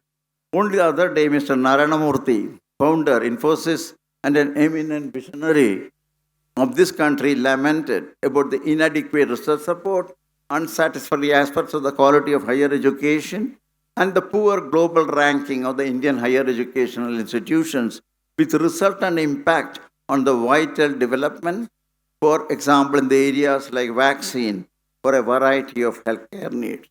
On the other side, taking cognizance of the recommendation of the NEP 2020 for the establishment of a National Research Foundation to spur research systems in the universities and allied institutions, the recent announcement by Honorable Chief Minister of Karnataka, Sri Basavaraj Bommaiji, about the creation of a Karnataka State Research Foundation is truly a welcome step in the context of enabling higher education institutions to adopt open science and research, support for university-based cutting-edge research, among many other incentives. Under the oversight and visionary leadership of Dr. Ashwatha Narayanji, I am sure he is well known to give extra impetus to all his challenging roles. The initiatives of Karnataka government is sure to fructify. I say this with full conviction that Chanakya University should bring the research culture right from the day one. Even though we will discuss many things in the coming months and years and develop several ideas in knowledge creation, dissemination, and utilization, I find no better way to end my address than to return back to the wisdom of Albert Einstein, who said the following while speaking to a group of young students, and I quote, "Bear in mind that the wonderful things that you learn in your institutions are works of many generations, produced by enthusiastic support and infinite labor in every country of the world. All this is put into your hands as your inheritance in order that you may receive it, honor it, add to it, and one day faithfully hand it over to your children. Thus do we mortals achieve immortality in the permanent things which we create in common. If you always keep that in mind, you will find a meaning in life and work and acquire the right attitude towards other nations and ages. Unquote. I'm sure Chanakya University, with its laudable value systems, encompassing many different dimensions of human thoughts and endeavor, should leave a legacy which, in a sense, could become a part of immortality, finding its place among the permanent things which you create in common. What better way to pay tribute to the name which you have so thoughtfully chosen for this university? Thank you. When we met Sir to invite Sir for this occasion and requested for a presentation, the first thing Sir mentioned was about the need to do research for this presentation. Even at this juncture, the kind of research that Sir puts in smallest of his small talks is truly amazing. We are trying to get in the same kind of research aptitude in the methodology of learning and teaching in the university. Thank you so much, Sir. We have a message from His Excellency, the Governor of Karnataka, and the visitor, Chanakya University, Sri Tawarchand Yeloj. Request the message to be presented. आचार्य चाणक्य जी की सोच एवं प्रगतिशील नेतृत्व का सृजन करने हेतु भारतीय ज्ञान परंपरा को आधार बनाकर एक बहुविषयक वैश्विक आधुनिक चाणक्य विश्वविद्यालय की स्थापना नई राष्ट्रीय शिक्षा नीति के प्रावधानों को ध्यान में रखकर की गई है। मैं इसके लिए विश्वविद्यालय की advisory council, board of governors एवं बोर्ड ऑफ मैनेजमेंट के सभी सदस्यों को बधाई एवं शुभकामनाएं देता हूं। चाणक्य विश्वविद्यालय जिज्ञासा, क्षमता, चरित्र, संस्कृति, संचार और प्रतिबद्धता के प्रारूप पर आधारित संस्थान होगा। इस विश्वविद्यालय में छात्रों को अपनी रुचि और जुनून अनुसार ऐच्छिक विषय चुनने की स्वतंत्रता होगी।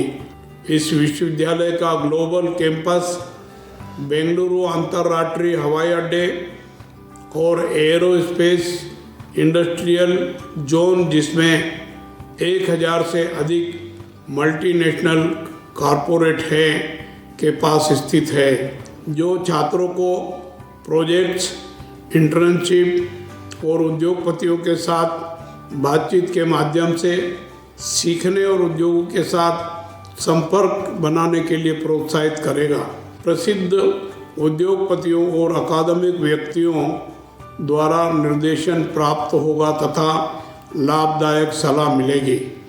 मैं विश्वविद्यालय की सफलता की कामना करते हुए सभी को बधाई एवं शुभकामनाएं देता हूं। धन्यवाद। जय Hind. We thank the Honorable Visitor of Chanakya University, His Excellency the Governor, for his kind gesture.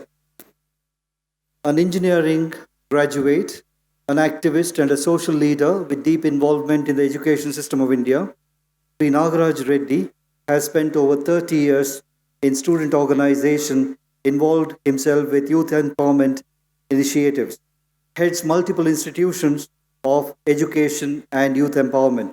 As a secretary of the sponsoring body Center for Education and Social Studies, he heads the operational strategies of Chanakya University. May I invite you, sir, for the vote of thanks. ಈ ಕಾರ್ಯಕ್ರಮದಲ್ಲಿ ಬಂದು ನಮಗೆ ಶುಭ ಹಾರೈಸಿರುವಂಥ ಎಲ್ಲ ಗಣ್ಯ ಅತಿಥಿಗಳಿಗೆ ಧನ್ಯವಾದಗಳನ್ನು ತಿಳಿಸ್ತಾ, ನೀವು ಈ ಏನು ಅಪೇಕ್ಷೆಗಳನ್ನು ವ್ಯಕ್ತಪಡಿಸಿ ಆಶೀರ್ವದಿಸ್ತೀರಾ, ಅದೇ ವಿಚಾರವನ್ನು ಶಿಕ್ಷಣ ಕ್ಷೇತ್ರದಲ್ಲಿ ಭಾರತೀಯ ಕೇಂದ್ರದ ಶಿಕ್ಷಣ ಇದಾಗಬೇಕು. ಬಡ ಮತ್ತು ಪ್ರತಿಭಾನ್ವಿತ ವಿದ್ಯಾರ್ಥಿಗಳಿಗೆ ಜಾಗತಿಕ ಮಟ್ಟದ ಅತ್ಯುನ್ನತ ಶಿಕ್ಷಣ ದೊರಕಿಸುವಂಥ ಪ್ರಯತ್ನಕ್ಕೆ ಚಾಣಕ್ಯ ವಿಶ್ವವಿದ್ಯಾಲಯ ಒಂದು ನಾಂದಿ ಆಡ್ತಾ ಇದೆ ಈ ಸಂದರ್ಭದಲ್ಲಿ ಅಂತ ಹೇಳ್ತಾ ನಿಮ್ಮೆಲ್ಲರಿಗೂ ಮತ್ತೊಮ್ಮೆ ಧನ್ಯವಾದಗಳನ್ನ ತಿಳಿಸ್ತಾ ಇದ್ದೀನಿ. ಅದೇ ರೀತಿ ಕಾರ್ಯಕ್ರಮದಲ್ಲಿ ಬಂದು ನಮ್ಮನ್ನು ಪ್ರೋತ್ಸಾಹಿಸಿರುವಂಥ ಎಲ್ಲ ಕರ್ನಾಟಕ ರಾಜ್ಯದ ವಿಶ್ವವಿದ್ಯಾಲಯಗಳ ಕುಲಪತಿಗಳು, ಕುಲಸಚಿವರು, ಹಾಲಿ ಮತ್ತು ಮಾಜಿ ಕುಲಪತಿಗಳು, ಜನಪ್ರತಿನಿಧಿಗಳು, ಮಾಧ್ಯಮ ಮಿತ್ರರು, ಸರ್ಕಾರಿ ವಿವಿಧ ಇಲಾಖೆಗಳ ಸರ್ಕಾರಿ ಅಧಿಕಾರಿಗಳು ಎಲ್ಲರೂ ಬಂದು ನಮ್ಮನ್ನು ಆಶೀರ್ವದಿಸಿದ್ದೀರಾ. ನಿಮ್ಮೆಲ್ಲರ ನಿರಂತರ ಪ್ರೋತ್ಸಾಹ ಇದೇ ರೀತಿ ಇರಲಿ ಅನ್ನುವಂಥ ಅಪೇಕ್ಷೆಯನ್ನು ವ್ಯಕ್ತಪಡಿಸ್ತಾ ನಿಮ್ಮೆಲ್ಲರಿಗೂ ಕೃತಜ್ಞತೆಗಳನ್ನ ನಾನು ಸಲ್ಲಿಸ್ತಾ ಇದ್ದೀನಿ. ಅದೇ ರೀತಿ ಮಾಧ್ಯಮ ಮಿತ್ರರು ಇಲ್ಲಿ ಬಂದು ನಮಗೆ ಪ್ರೋತ್ಸಾಹಿಸ್ತಾ ಇದ್ದೀರಾ, ಅವ್ರಿಗೂ ಸಹಿತ ನಾನು ಧನ್ಯವಾದಗಳನ್ನು ಸಲ್ಲಿಸ್ತಾ, ಚಾಣಕ್ಯ ವಿಶ್ವವಿದ್ಯಾಲಯದ ಗ್ಲೋಬಲ್ ಕ್ಯಾಂಪಸ್ ಎಲ್ಲಿ ಹರಳೂರು ಗ್ರಾಮದಲ್ಲಿದೆ, ಹರಳೂರು ಮತ್ತು ಚೆನ್ನಳ್ಳಿ ಗ್ರಾಮ ಪಂಚಾಯಿತಿ ಸದಸ್ಯರು ಇಲ್ಲಿ ಉಪಸ್ಥಿತಿದ್ದಾರೆ. ಅಲ್ಲಿನ ಎಲ್ಲ ಸದಸ್ಯರುಗಳಿಗೂ ಮತ್ತು ಅಲ್ಲಿನ ನಮಗೆ ಸಹಕರಿಸ್ತಾ ಇರುವಂಥ ಎಲ್ಲರಿಗೂ ನಾನು ಧನ್ಯವಾದಗಳನ್ನ ತಲುಪ್ತಾ, ಮುಂದಿನ ದಿನಗಳಲ್ಲಿ ಇದೇ ರೀತಿಯ ನಿಮ್ಮ ಬೆಂಬಲ ನಮಗೆ ಸಿಗಲಿ ಅಂತ ಹೇಳ್ತಾ ನನ್ನ ಮಾತುಗಳನ್ನ ಮುಗಿಸ್ತೀನಿ. ನಮಸ್ಕಾರಗಳು. As we come to the end of today's event, may I request everybody to rise for the national anthem.